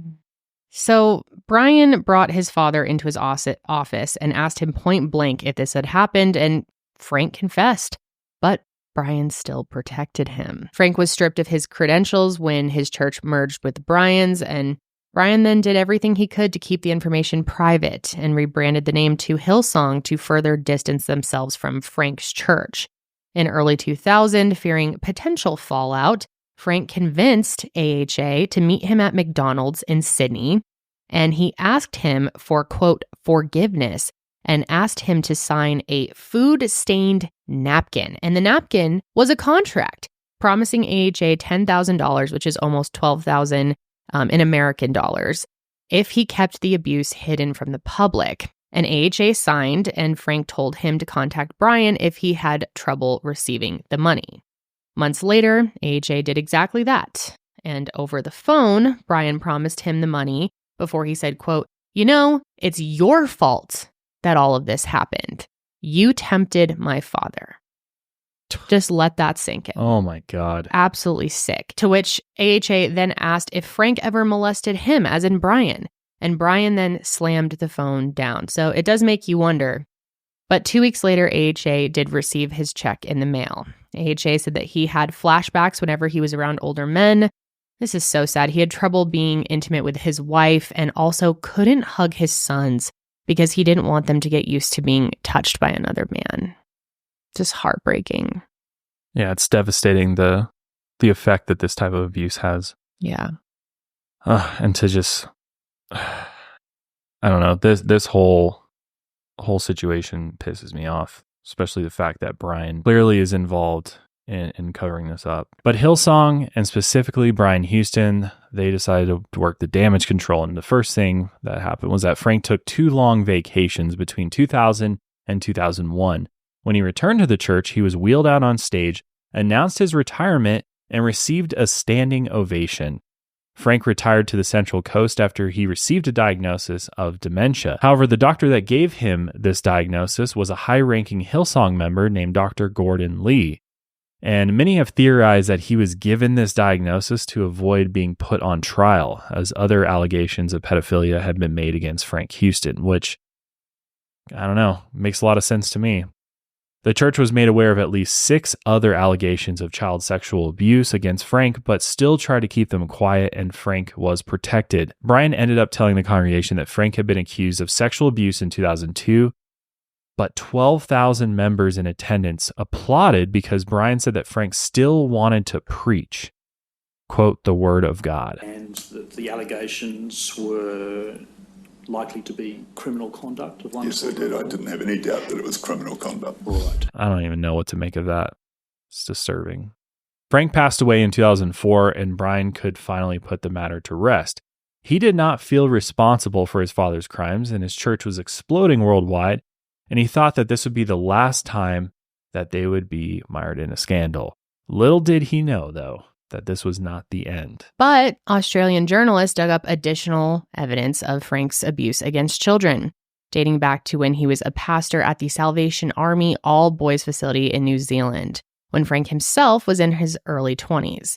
He initially left Salvation Army because of the crimes he committed against children and continued abusing children at his church in Little Hut. David Cowdery was only 8 years old and was friends with the young Brian Houston, and his family knew not to leave little boys alone with Frank. But just as Frank would go on to do with AHA, he would sneak into David's room when his parents were asleep to molest him. David called Frank, quote, the dark shadow when this happened. That's dark. Houston's move to Sydney was intended to increase their influence and also avoid law enforcement in New Zealand, which had been made aware of Frank's crimes. Brian, his wife Bobby, and his mother Hazel were all made aware of Frank's pedophilia in the early 1980s when David's family reached out to them. Across 30 years, there are at least 13 known keyword, victims of Frank Houston. However, when Brian took the stand in the Royal Commission, he admitted to only knowing about AHA. He said that he wasn't liable as he was only a teenager when the crimes were committed, and that AHA didn't want to go to the police. He maintained that if he feared it would be a legal issue, he would have gone to the police. This, however, is not true, as Brian sought legal counsel twice in the early 2000s during the ordeal. Which Brian said that after he was made aware of his father's crimes, he wasn't allowed to preach ever again, and this is not true. Frank preached to a small congregation on the Central Coast all the way up until he died. We're going to actually play you some audio of him talking about how beautiful a little boy in attendance was just months before he died. How old are you? 8. 10, 8. I'm 8 too, but it's 82. I wonder what you look like when you're 82. No hair, whole wrinkled face. 82. Do you think you might live till you're 82? What do you say? Probably, I think. Right. What about you? Do you think you'll live till you're 82? I wonder what you look like then. Tall, fat, big, strong, healthy, happy. When is your birthday? 3rd of May. What's the date now? Oh, 12th. You had your birthday. Oh, you can't have another one till next year now. When is your birthday? Friday. Isn't that amazing? In addition, Jeff said that Brian had talked to him about a victim of Frank's who wasn't AHA in the early 90s. And if journalists could find additional victims through publicly available information, how would he and Hillsong not be aware? The commission wrote 17 volumes and concluded in their report that Hillsong and Brian Houston were involved in a cover-up of Frank's crimes. The Australian government publicly apologized for Frank's actions, but no additional legal effort took place in order to hold the church accountable. And why is that? Well, because Sydney's police chief was also a high-ranking official in Hillsong, and Prime Minister at the time, Scott Morrison, was not only a close friend of Brian Houston's, but considered him a quote-unquote spiritual mentor. The matter once again died down after this, and Hillsong grew in prominence in Australia and the United States, and Carl Lentz was unscathed from the government trials of his church's leader. Back in the U.S., Carl Lentz couldn't have been further from the drama out in Australia. He was the head pastor of all churches in Hillsong, United States, and had made numerous appearances on daytime talk shows as well. He was becoming definitely known as the cool pastor. Vice magazine put out a report titled Hillsong Pastor Carl Lentz Wears Supreme and is friends with Justin Bieber. And there's this famous picture of the two of them where Carl's pants could truly not be any lower. Yeah, basically pull him down another inch and you're seeing his dick at this point. That's just so sick. funny coming from someone who is preaching purity to all these people. Yeah. Sure, Let Jesus me would thirst love trap. this outfit. Yeah, a thirst trap. Yep, but Carl's high fashion taste became so well known that Ben Kirby created the Instagram page Preachers in Sneakers to document the expensive taste of these men of the cloth. His Instagram does not seem to have Carl Lentz post anymore. I'm definitely curious as to why, but You can find them archived in his book of the same name. Now, let's examine some of Carl's outfits and try to figure out the cost of his clothes. Ian put together a little quiz for us. Yeah, we've got 3 items here. This first one is Carl wearing Fear of God ones on his feet. Fear of God ones? Yes, let me make it clear first and foremost that Fear of God is the corniest fucking brand in the world. It's its own brand? It's its own brand. Have you ever seen the Essentials? Like people wearing those shirts? Yeah. That's Fear of God. That's Fear of God. It's run by Jerry Lorenzo, who is a close friend of Mr. Lentz. Just so we're all aware. So yeah, fuck Fear of God. Sorry. Fear of God. I just kind of thought maybe it was so it's kind of like Air Force Ones. Yes. Trying to be it. So they're Fear of God ones. They're Fear of God ones. Okay, so we're guessing how much the Fear of God ones are. How much they right now are going for on StockX? $800. Oh, that's so much, really? Okay. I don't know, it might be. I'm gonna guess $650. $792. Damn, and right that's in the actually middle. It's down $58 right now. So it's a little over $800. Shoes. That's to be fair, that's crazy. not even that crazy expensive for. I'm not gonna lie to you guys. I have spent $1,000 on shoes before. Ian. Sorry. What? Sorry. Okay, I mean, in Ian's defense, though, like good shoes will last you 20, 30 years. But I'm where, buying like, Nikes, bro. Okay, then there's no excuse for you. That's sorry. Yeah, not some leather boots, Tom. Dude, I even feel like when I get Air Force Ones, I get my fresh pair of white Air Force Ones every year. And I mean, they're such good quality, but even that feels expensive to me. They're like 100, 150, something like that. I know they're going to last me. Really, but that's it? I think so. Air Force Ones are only $150. Dude, Yeah. the gym shoes that I bought were like $300.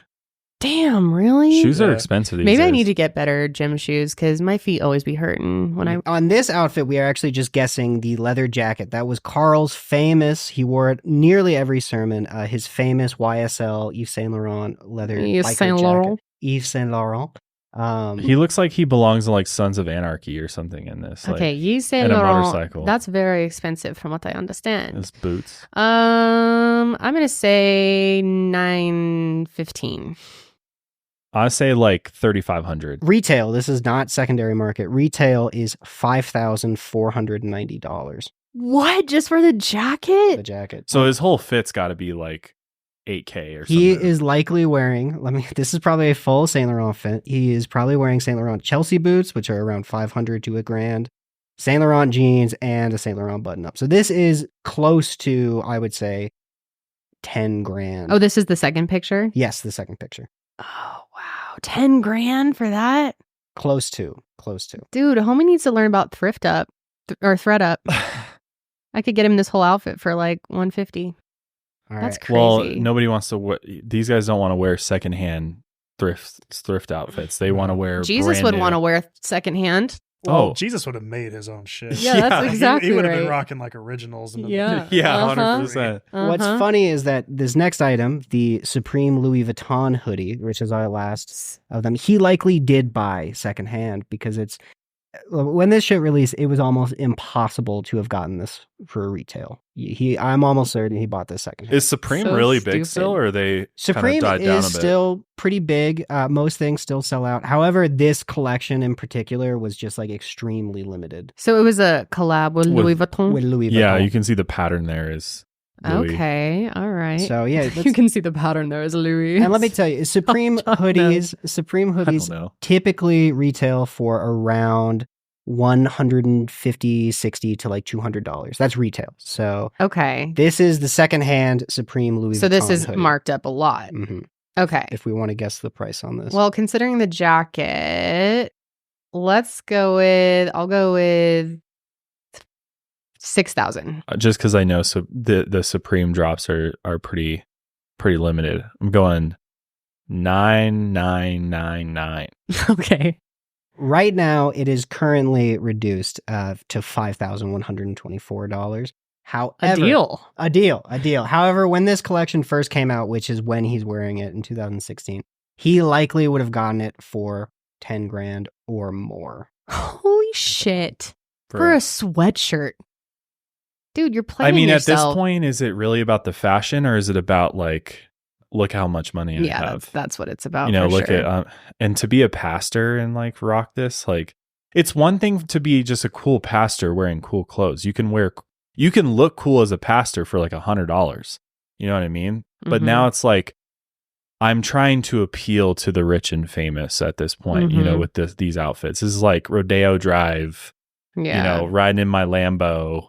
It just doesn't look so bad as a pastor to be, I mean, isn't it like, it's so crazy to me. It's like the equivalent of buying a Maserati where like, you know, this is like the most dog shit car mechanically to exist on the face of the planet. And as soon as it's off the lot, it's worth like 2% of the market, which isn't even an exaggeration. Like never buy a Maserati vehicle, but you do it because you're like, I have a Maserati. I was able to just throw away, you know, $200K because I can, and I bought a Maserati. But wouldn't you want as a pastor to come across as humble and down to earth and be like the closest to Jesus as you could be? Clearly at this point, it was more important that he fit in with the celebs than with his actual congregants. Well, I think this was always his. I mean, he started at the Gucci store. Yeah, it sounds like he's always had kind of expensive taste, been into fashion, and once you get the money and it enables you to buy high fashion items. And fun quiz. Thanks for that.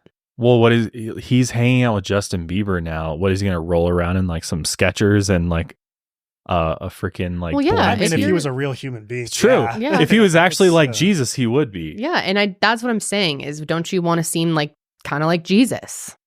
Another funny note about his relationship with Justin Bieber is that Justin Bieber also has the Supreme Louis Vuitton sweatshirt. However, because of how limited the run was, in my belief, I think they shared it. I'm not even lying to you. Wow. It was such a limited run that I'm like, I doubt that they both were able to get their hands on it. They split custody. I think they split custody of that thing. Cute. If they were really cool, they would have worn it like at the same time. Yeah, like, let's fit into it at this. this. Yes. Anyway, his friendship with Justin Bieber definitely became his primary source of celebrity power. The two of them were photographed shirtless together, the picture we showed earlier, and he and Selena Gomez sought couples counseling from him back when they were together.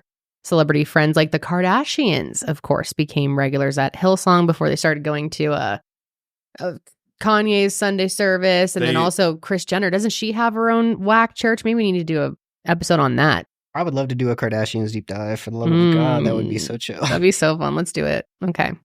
But yeah, soon there was a VIP section at Hillsong, New York, only for the celebrities, and regular congregants would find it impossible to speak to Carl one-on-one. Which, by the way, remember we were talking about Joel Osteen and whether or not you can talk to the dude? And you were like, he probably still makes time to talk to people. People were commenting he doesn't. It's like next to impossible to meet with him. If you go to church, you know, this Sunday after service, see if you can go talk to the head pastor. And if you cannot talk to them, you're at the wrong church. You're at the wrong church. Because that is like so far off from the teachings of the Bible and what Jesus would have done. And here's a fun little tidbit. Carl even made headlines when he baptized Justin Bieber at 2 a.m. at the house of an NBA player, Tyson Chandler, which I believe they did that in his bathtub. Yes, in his outdoor bathtub. Okay, so it's a little closer to God. It's called a fucking pool. Yeah, what? Yeah, let's be real. Tyson Chandler is like 7 feet tall as well. So I'm assuming that bathtub was a pool. So here's a clip actually of Carl Lentz with Justin Bieber at a Hillsong conference, which just shows you how close they really were. I want to get close at Wisp. Is to Justin. No, I want to get better. That's why I just want to love people more. I just want to love Carl more. You're doing a good job with that. So, man, Justin, this is your second time at Hillsong Conference. Yes. And what's different this time about being here? I just think my faith grows every day. So my faith is stronger than 2 years ago. Better, stronger, wiser. So there's probably a lot of people watching right now, and maybe they've never been to Sydney, Australia. They're getting a little glimpse thanks to TBN and thanks to Hillsong Conference Live and all the different avenues that are creating a space for people to see it. But maybe just in terms of people that are considering coming, 2018, there's already talking about it. Why do you think moments Carl's like this... preaching next year. Yeah, Carl's preaching next year, which we're all going to be... But why do you think it's important for people to take time to be in moments like this? Do you want to take this one? I think anything that you invest in, and there's a return. Yeah. So there's a lot of people investing in different things. We all chose to, let's go invest in this. And our return has been supernatural. Yeah. Stuff you can't necessarily quantify, but my gosh, it changes your soul. So anybody who's thinking about it, I would just say, look at what you invest in now and what the return is. If you don't like that, I would say maybe have a look at investing. It doesn't have to be this per se, but something that builds your soul. For us, it happens to be this, and we got room for anybody. For anyone to come invest in us. I think one of the cool things that always outfits. happens when we come out of some of the sessions is the conversations that take place outside of the arena. Right.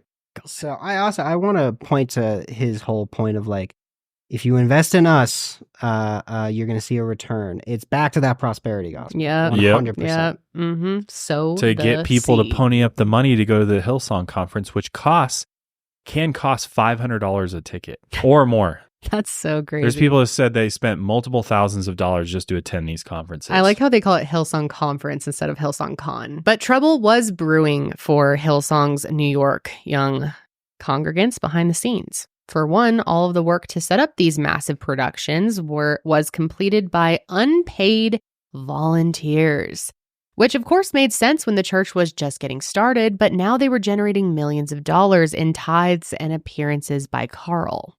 I think that's a little fucked up. Like lots of churches utilize volunteers, and they need to because they don't have the funds to and people are pay like everybody. happy to volunteer in that case, but I mean, churches are tax exempt, you know, so, but in the case of Hillsong, they're generating millions and millions of dollars via, you know, all these different ways. So save the money for the cool, right? You know, give it all to for the Supreme outfits, for the nice boots, right? To make everything look glitzy and glamorous, to so bring people in to invest free. more. Yeah, it's fucked up to exploit people like that for sure.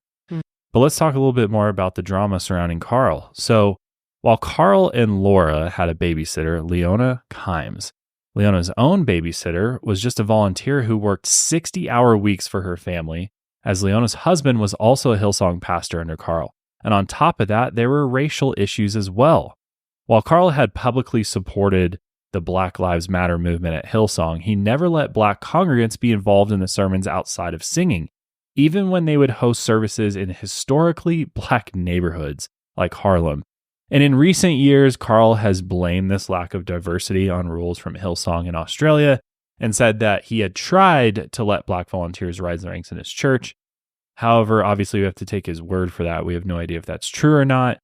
I can see why that might be true, though, if you go back to the roots, you know, back to Frank Houston and how they set up Hillsong in Australia. I think that's definitely a case. But also it seems like they did kind of give him the keys to the castle, so to speak, in the United States. Like, would they have really stopped him from doing that? Well, they likely would have. However, I don't think, because he was already like kind of keeping it a secret, as we'll learn, of like white gay congregants who he was letting rise to more prominent ranks in the church. He was kind of keeping that on the low from Sydney.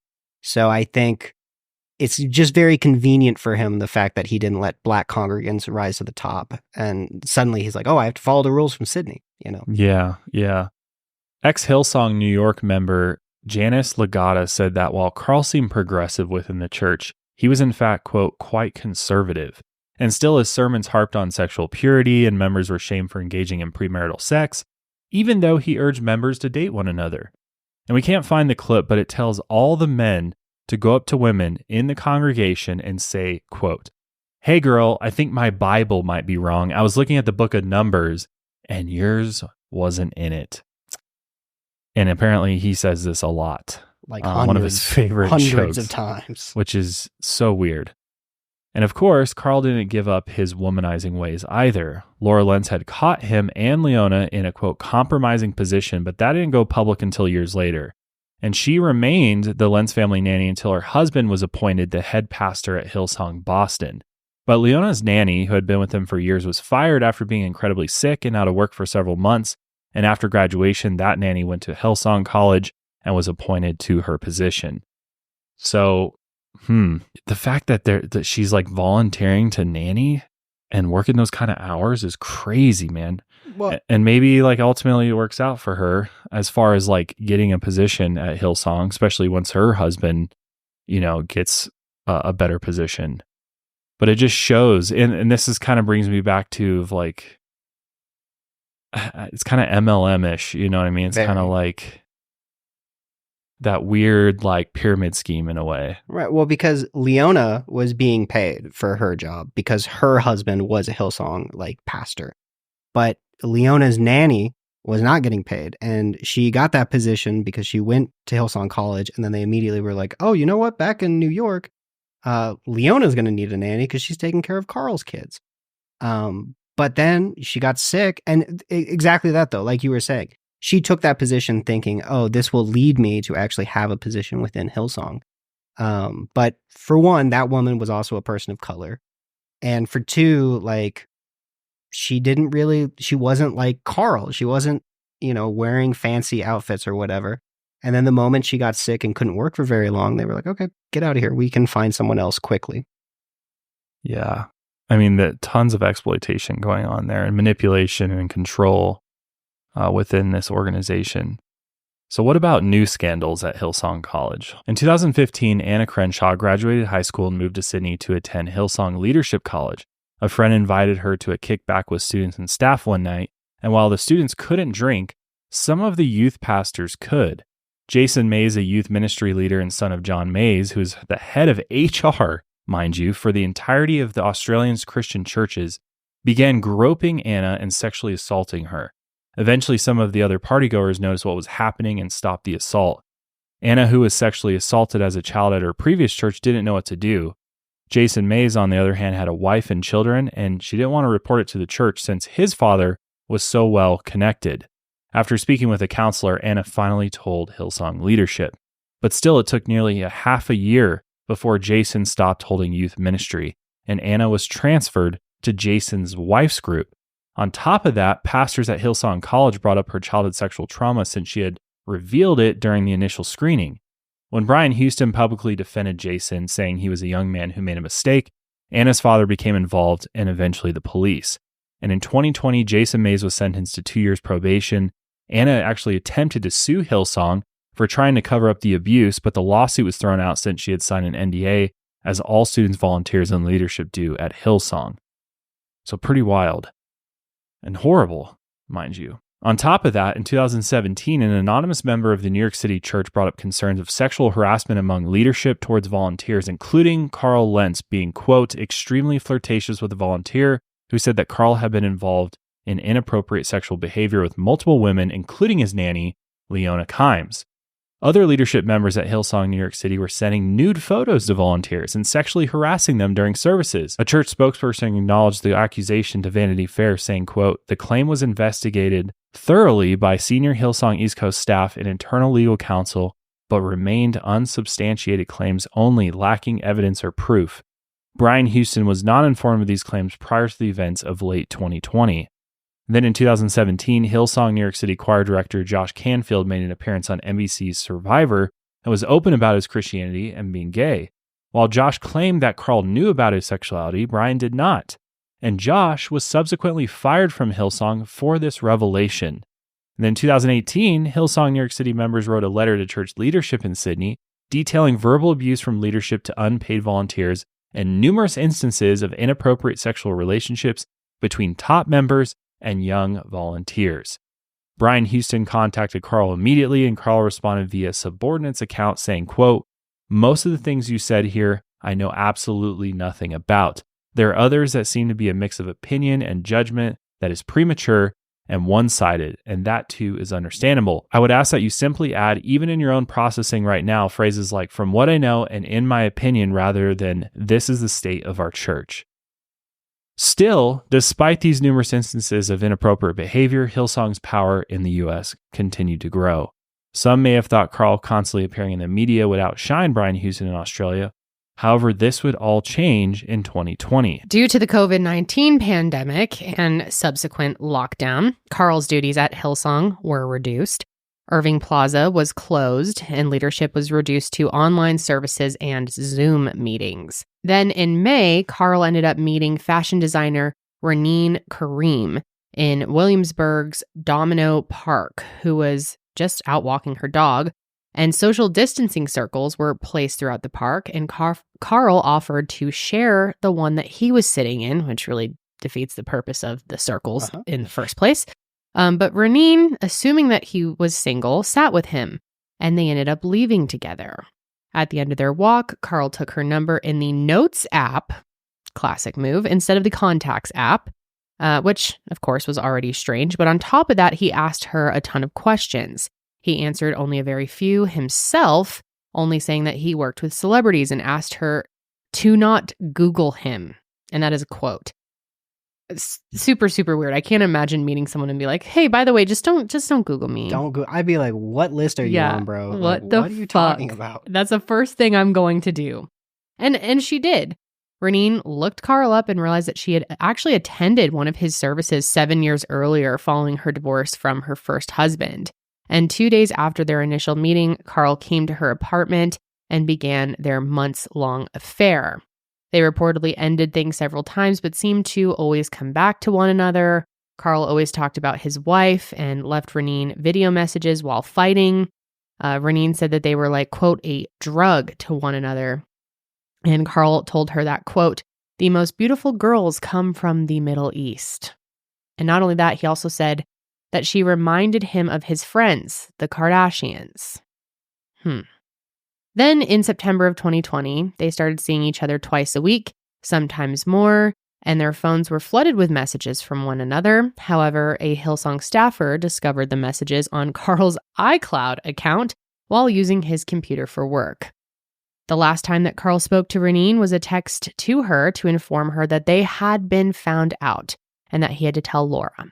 Then only a few days later, Carl posted this on his Instagram, announcing that he was leaving Hillsong, and Laura was also fired from her position as well. And yeah, he posts like this family photo, definitely trying to look like the true family man that he wants everyone to see him as. Within months, Brian Houston and the rest of Hillsong went on a campaign to distance themselves from Carl Lentz and the rest of Hillsong's U.S. leadership. For one, it was revealed to the church that Carl was involved with Reneen and 2 other affairs during his time at Hillsong. In 2021, Leona Kimes wrote a Medium post titled Writing My Voice Back, in which she said that Carl abused his position of power to sexually harass her through touching and inappropriate text messages.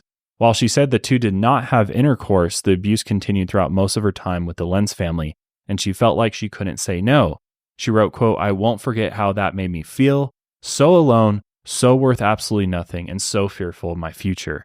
And in the same year, Brian Houston did this interview. Does that bother you? It does to a degree, for sure. Look, Carl was Carl. He's a unique character. There's a lot of things I miss about Carl. But having said that, there were leadership issues that I believe included lying, included what I would call narcissistic behavior. Should you have known earlier? Should you have done something earlier about the leadership of Hillsong? I think there's a lot of things I should have known earlier. And hopefully moving forward, we'll make sure we have far better systems in place and better accountability. You see this pastor with the VIP row piling around celebrities. How come he didn't come down harder and say, not in my church? No way. How does this reflect the message I'm trying to preach? There's another side to it. I mean, one person who's obviously been well reported is Justin Bieber. If you think back several years now, when he was wrecking hotel rooms and basically on the edge of getting deported to Canada, there was certainly talk about that, and living an out-of-control life with abuse of drugs and so on. And look at Justin Bieber today. Anyone who's been fair could see a radical change. And so not everything about it is bad. No, I guess the question is whether the celebrities got better treatment, more attention. Yeah, I do think that we did allow a culture to develop where it was one rule for celebrities and a different rule for other people. I'll give you the cynical view that as long as Carl was attracting press, bringing more members into Hillsong, that you were okay with that. You knew what was going on, but you were okay with that. What do you say to those who believe that? I find it annoying that people thought that it was important to me and my wife Bobby to attract famous people to church. How about all the money it generated for your organization? It's the Scientology method. Bring in people like Tom Cruise and Christy Alley. Well, yeah, because people are like, if I go to Hillsong New York this Sunday, I might see Justin Bieber Catch or a glimpse. Yeah. maybe a famous person will be there in the front row. I can get my phone out. It's a great marketing tactic. Even for like restaurants, they do it. To just be like, yeah, we didn't care about that. Shut up. That guy is the fakest motherfucker. That is on his best behavior, by the way. Look up other clips of him. Just he look is at him awful. preaching. Yeah, him preaching is scary. Yeah, he's so aggressive. He's just he doesn't like give you the like warm and fuzzy vibes at all. It's like he's gonna like, he doesn't inspire. Eat your face off or something. Yeah, like, and at a moment's notice, he's just gonna go feral on your ass. Like, yeah, the dude is nuts. But it's money. It's all about money at the end of the day. Of course it is. He's prosperity. He Josh. knows the money coming in to the New York City Hillsong, and he's liking what he's seeing. And he definitely turned a blind eye to the behavior that Carl was up to, because he's like, the money's coming in. He's doing something right over there. It's working. Yep. Whether it's true to, the true form of Hillsong, back in Australia, I don't think that really matters at that point. But, good PR move on his part, I guess. Be like, yeah, we didn't care about that. Central to that interview is him being like, Carl did a lot of good things for the church, but ultimately he was a narcissist and he was not like we are, That's why he's gone. Ultimately, like disowning him. They not like us. Exactly. But look at the radical change we saw with Justin Bieber. So clearly Carl wasn't doing everything wrong. He worked his magic. He was showing Justin Bieber all that love and affection that was doing the trick over there. That sounded so creepy. But maybe look at the freaking clip, man. It's very weird. It is very weird. Samesies. Carl, I want to get close like that wisp is to Justin. No, I want to get better. That's why I just want to love people more. I just want to love Carl more. You're doing a good job with that. But then a ton of information surrounding other Hillsong U.S. leadership came out, possibly through reports received by the church in Sydney and leaked to the media to clean house. First, Josh Kimes, Leona's husband, admitted to writing a racist text message to colleagues while he was head pastor at Hillsong Boston. Then creative director of Hillsong's New Jersey chapter, Darnell Barrett, resigned after sharing explicit photos to his Instagram close friends in an effort for one church member to see. Good move, dude. And then in leaked audio, Brian Houston was heard saying that Carl had several, quote, significant affairs outside of Reneen, which I absolutely believe. Eventually, Carl checked himself into rehab for depression and pastoral burnout. I did not know that was is that a real term? So that's what he says it was. That's what news reports are. I bet it's just like an anxiety, because people can go to rehab for anxiety. Yeah, of course. And I have a feeling that he just told everyone it was for pastoral burnout, but the program was more like one of these anxiety rehab programs. Okay. All right. So it's like, I feel like that's a little bit of a feel bad for me tactic too. Pastoral burnout. I've been dedicating my life so much that it has broken me down in the end. Well, that's what he would say. I mean, he basically built the New York City church into what it became. And maybe to some degree it did. I should have a little more compassion. Yeah. Should listen I guess to his podcast, there would be a lot of pressure. I will say that. He also employs a tactic that Mr. Brian Houston will do later on, where he says at this time, I was doing a lot of Adderall. I was doing a lot of like stuff to keep me on all the time. And he kind of relies on these pills as a justification for his actions, in my opinion, anyhow. Yeah. Yeah, I would agree with that. I'd see why you would be tempted to do that and like keep the energy up. But anyway, eventually he did move his family to Florida and away from the spotlight. His celebrity flock, including Justin Bieber and Chris Pratt, distanced themselves from Hillsong. Some of them even said that they never even attended. Yeah, Chris Pratt says that. Yeah, he says that? Yeah, Chris Pratt's the one that's Chris Pratt. I never went there. I never was associated with them. Dude, what? I am almost positive he went to Hillsong church meetings or just services, because his wife, I'm not sure if they're still married, but his wife after Anna Faris, it's believed that he met her at one of these Hillsong services. So while Brian's tactic of burying his scandals underneath Carl's seemed to work, he didn't know that the same thing eventually would be done to him. Because in 2018, Brett Sengstock went public as AHA, which was the anonymous victim we mentioned earlier of Frank Houston.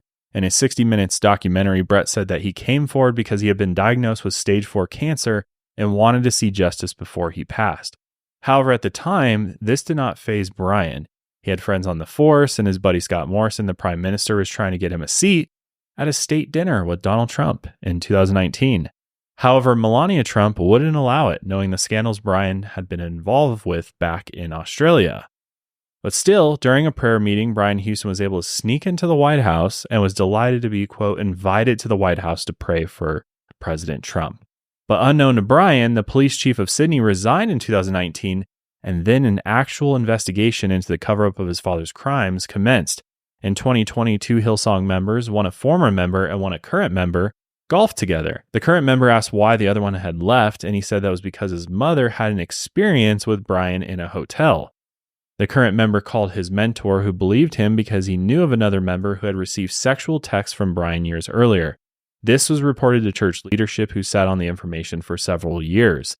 Then in 2021, Brian was officially charged with covering up his father's crimes. At this point, he stepped down from church leadership in response, and Phil Dooley became the interim leader. While Phil publicly said he would support Brian, they would do the same thing they did to Carl Lentz. On March 18, 2022, this all-staff Zoom meeting was leaked to the press, and in it, Phil Dooley addresses the sexual abuse claims made against Brian. And we actually have a clip of that, I believe. So I have the responsibility of sharing with you some news that I wish I didn't have to share with you, but nonetheless, it's important that we talk about these things. And I want to start by saying again that I love our church, and I love Pastor Brian and Bobby, and I love you guys. I don't know all of you, but every one of you that I know, I think you're amazing. We have such an incredible church of amazing, faithful people. At the start of this year, there was an announcement made by Pastor Brian that he would be stepping aside for 12 months for the reason of his own personal health and emotional well-being, and because of the court case that he is going to be dealing with at the end of the year. And Lucinda and I was asked to step into this interim role. And the reason why he took that step is absolutely the truth. That is why he took that step. Prior to that, there are 2 incidents involving Pastor Brian that, as a board, we have had to deal with. And those incidences, firstly, involve something that happened approximately 10 years, 2 complaints against Pastor Brian. And these allegations were treated very seriously. And I believe, real significant steps were taken to investigate and resolve them. The first incident involved Pastor Brian text messaging with a female member of staff, which ended in an inappropriate text message along the line of, "If I was with you, I'd like to give you a kiss and a cuddle," or a hug, words of that nature. That particular staff member was obviously upset by that and felt awkward, and went to, I think, responded to that, went to George Agajanian, and decided that she would like to leave staff because of that. And so she did. Brian was very apologetic for that, and I think Pastor Brian it was dealt with by George Agajani and Nabi Saleh. I personally was not aware of that, as was the majority of the global board, until the end of last year, 2021. That was the first incident. Along with that, this particular staff member came back because she couldn't get work, came back a few months later and said, I'm really struggling to get a job. I feel it's unfair that I had to leave my job the way I did, and I would like some compensation for that. And so it was decided that she would be paid a couple of months' salary for what had happened to her. And so that is what happened in that scenario.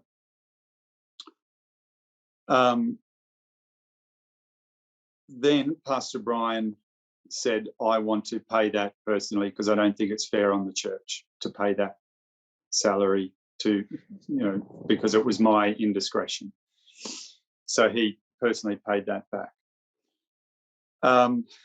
So that's the first incident.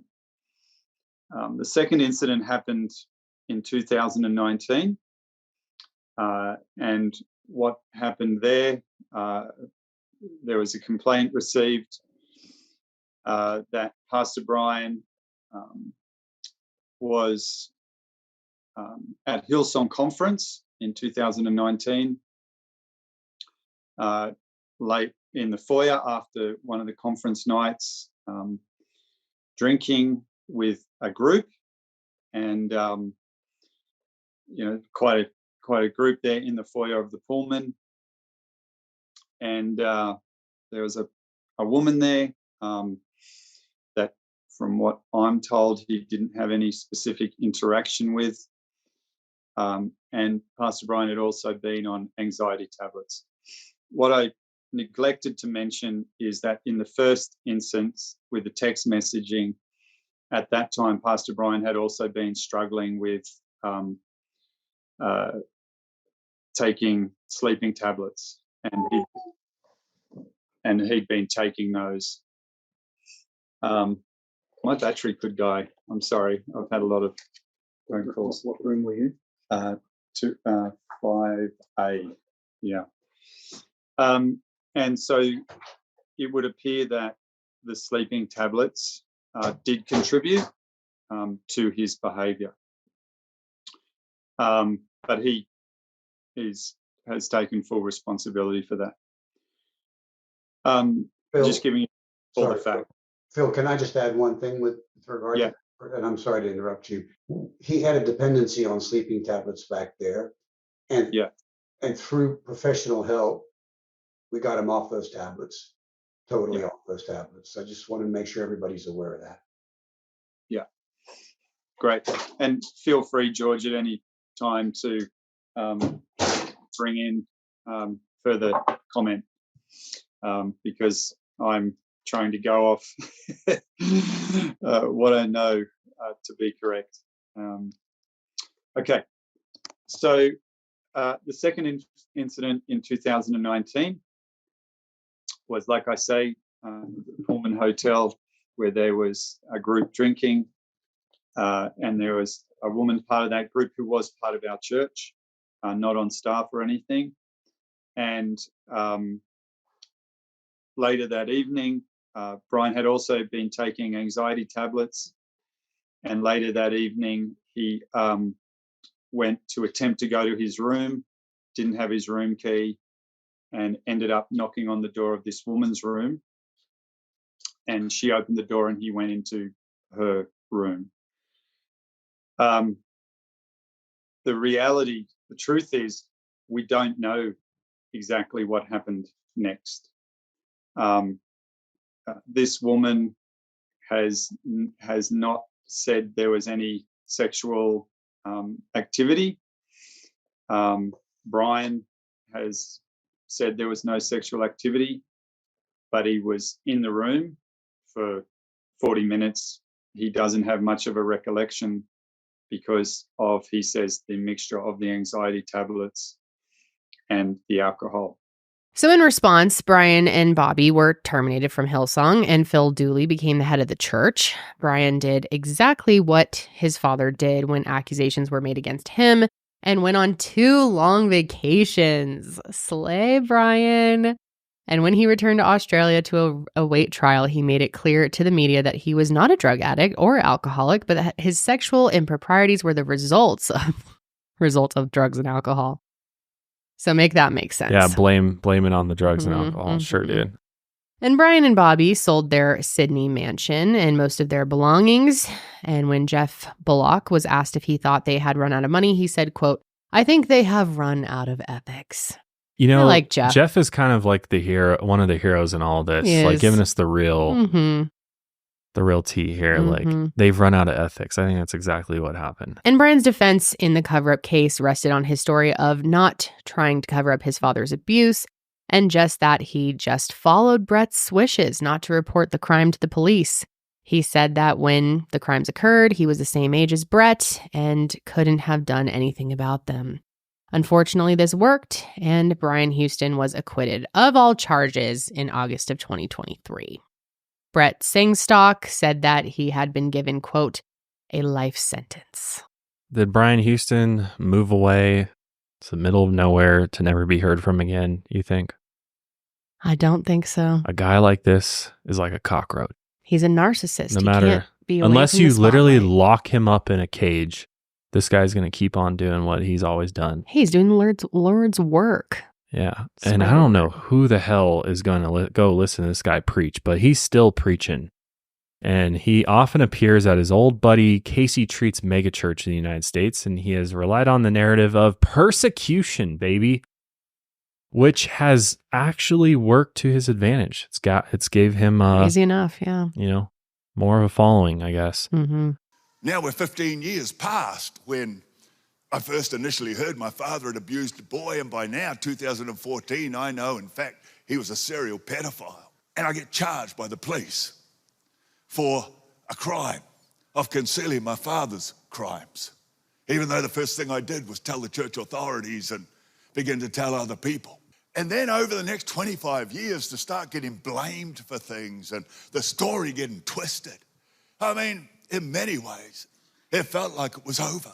But I've learned, you know, just because something's over, don't stop. While Carl Lentz has made guest appearances at other churches in the wake of his infidelity scandal, he now works in marketing. So he has like a normal desk job now, it sounds like, in Florida. Him and his wife, Laura, have remained together, and the two host a podcast together.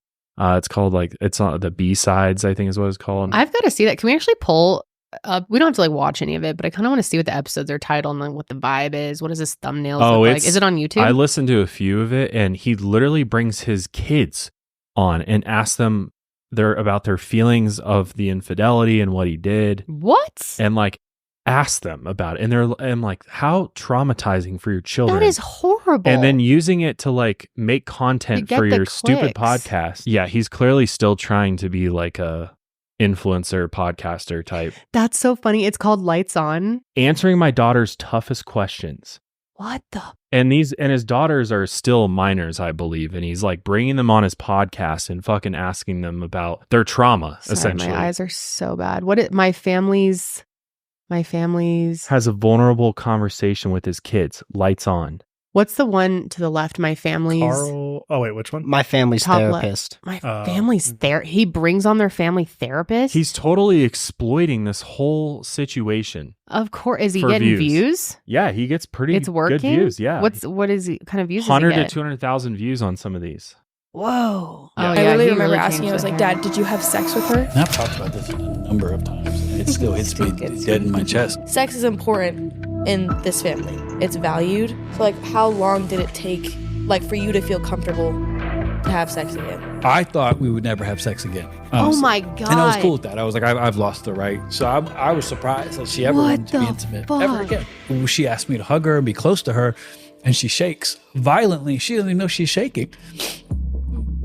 The fact that y'all are still together is beyond me. I don't know how that happened.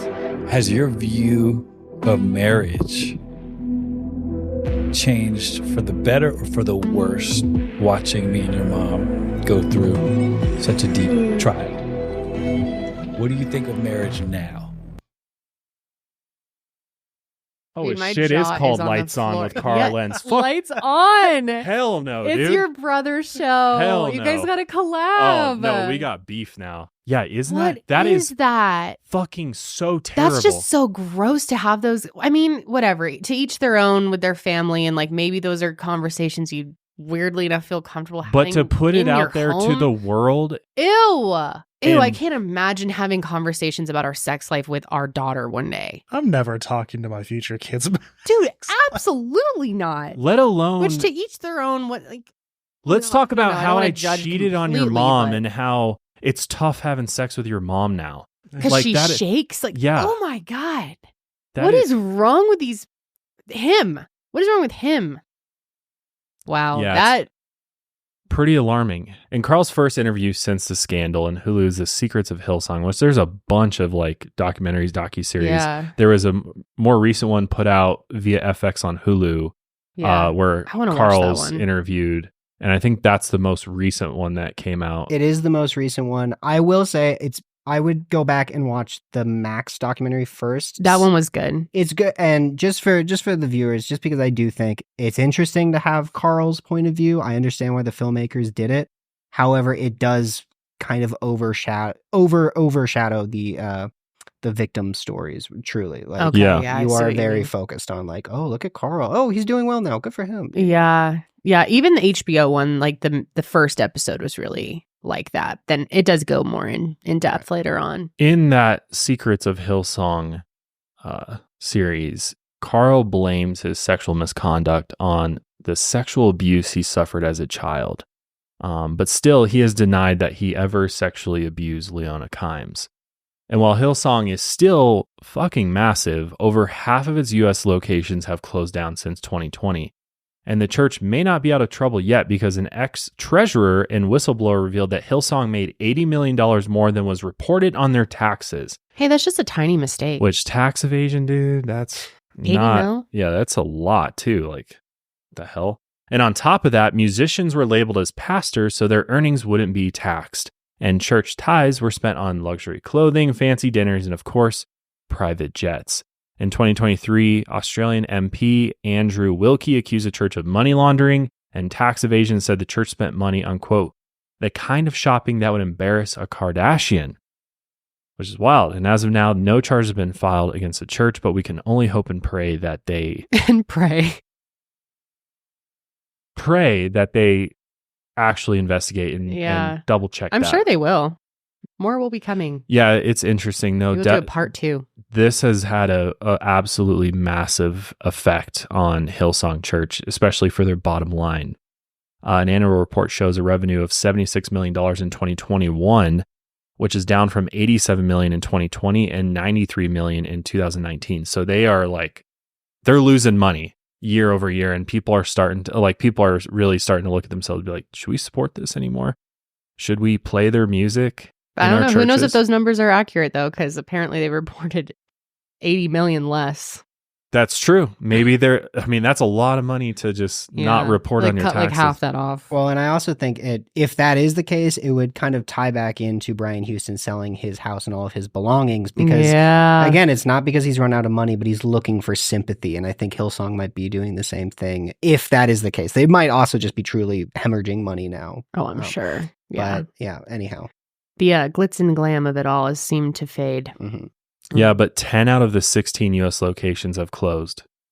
Yeah. Damn. As of March 2023. Well, I've got to know from those of you out there, have any of you ever been to a Hillsong church? Or know someone who has? Or this was something I wanted to ask you guys just to kind of take us out here. Okay, love that. Do we think that Hillsong is a cult? Because that's what a lot of ex-members have said, like, oh, I'm in a cult, and that's why they left. Yes, I think Hillsong is a cult. Okay. And I think a lot of churches are cults. I want to be very clear here, not all. But yes, I do think Hillsong falls into cult.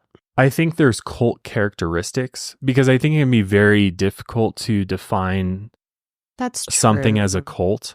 because if you look at cult characteristics, I think two of the, like, obviously there's exploitation here, there's control, there's manipulation, but is there like isolation going on? Are they isolating members? Are they preventing members from leaving? That's a good point. Yeah. Taking them away from their families. And also people are willingly showing up to Hillsong events and supporting them with their dollars. Like, they're not forcing people to do this. But at the same time, a lot of cults aren't forcing you to be there, not allowing you to leave. But the way they have it set up with the guilt and you've already invested so much is, in a lot of ways, you feel like you can't leave.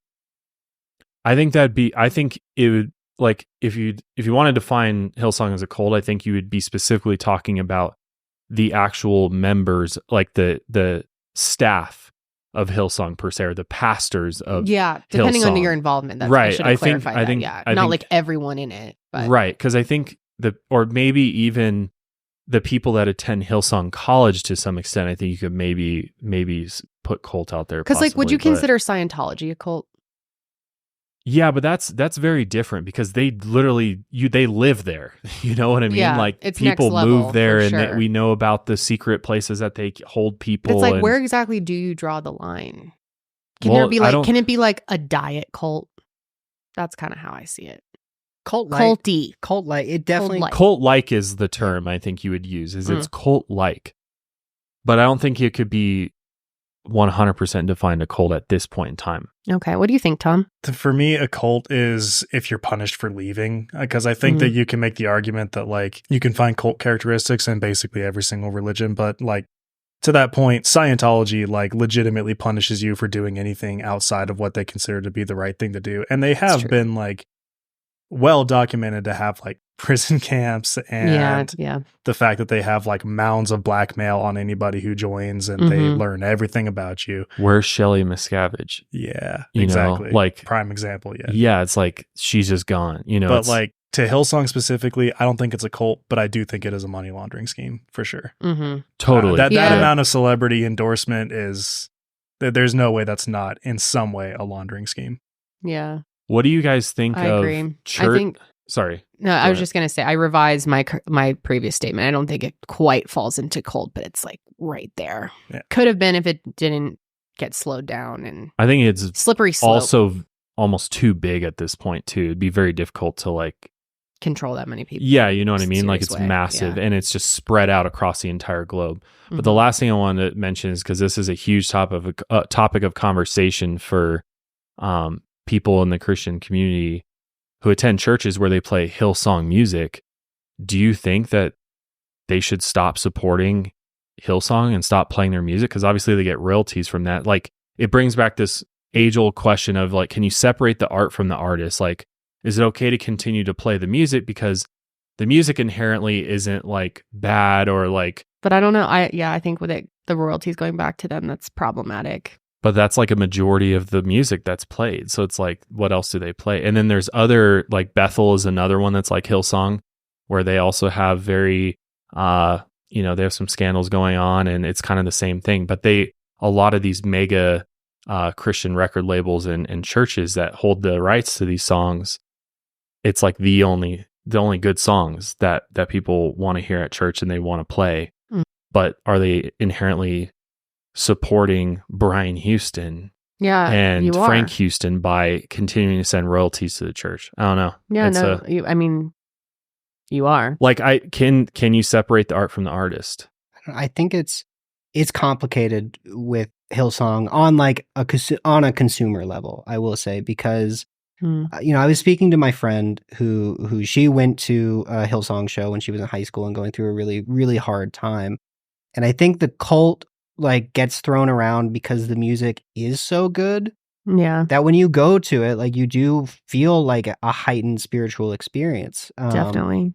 And even if the churches, and this goes for megachurches in general, even if the church, like, its beliefs back in Sydney were so conservative and horrible, the point of the megachurch, because it is like, we want your money, they are typically more accepting at the, like, just who can show up level of more people. And so it kind of became, not Hillsong in particular, but a megachurch for her in high school did become kind of a safe place from, like, a tough situation she was having with school and social life. And so I think it's really hard in this case to separate this spiritual experience from the money thing. I mean, I know I can because I'm not religious, but yeah, there is still value in having a church that is so large that you can kind of accept anyone into it, even if on paper they wouldn't accept you, Yeah, that's a good point to bring up. Well, and I think it comes back to like,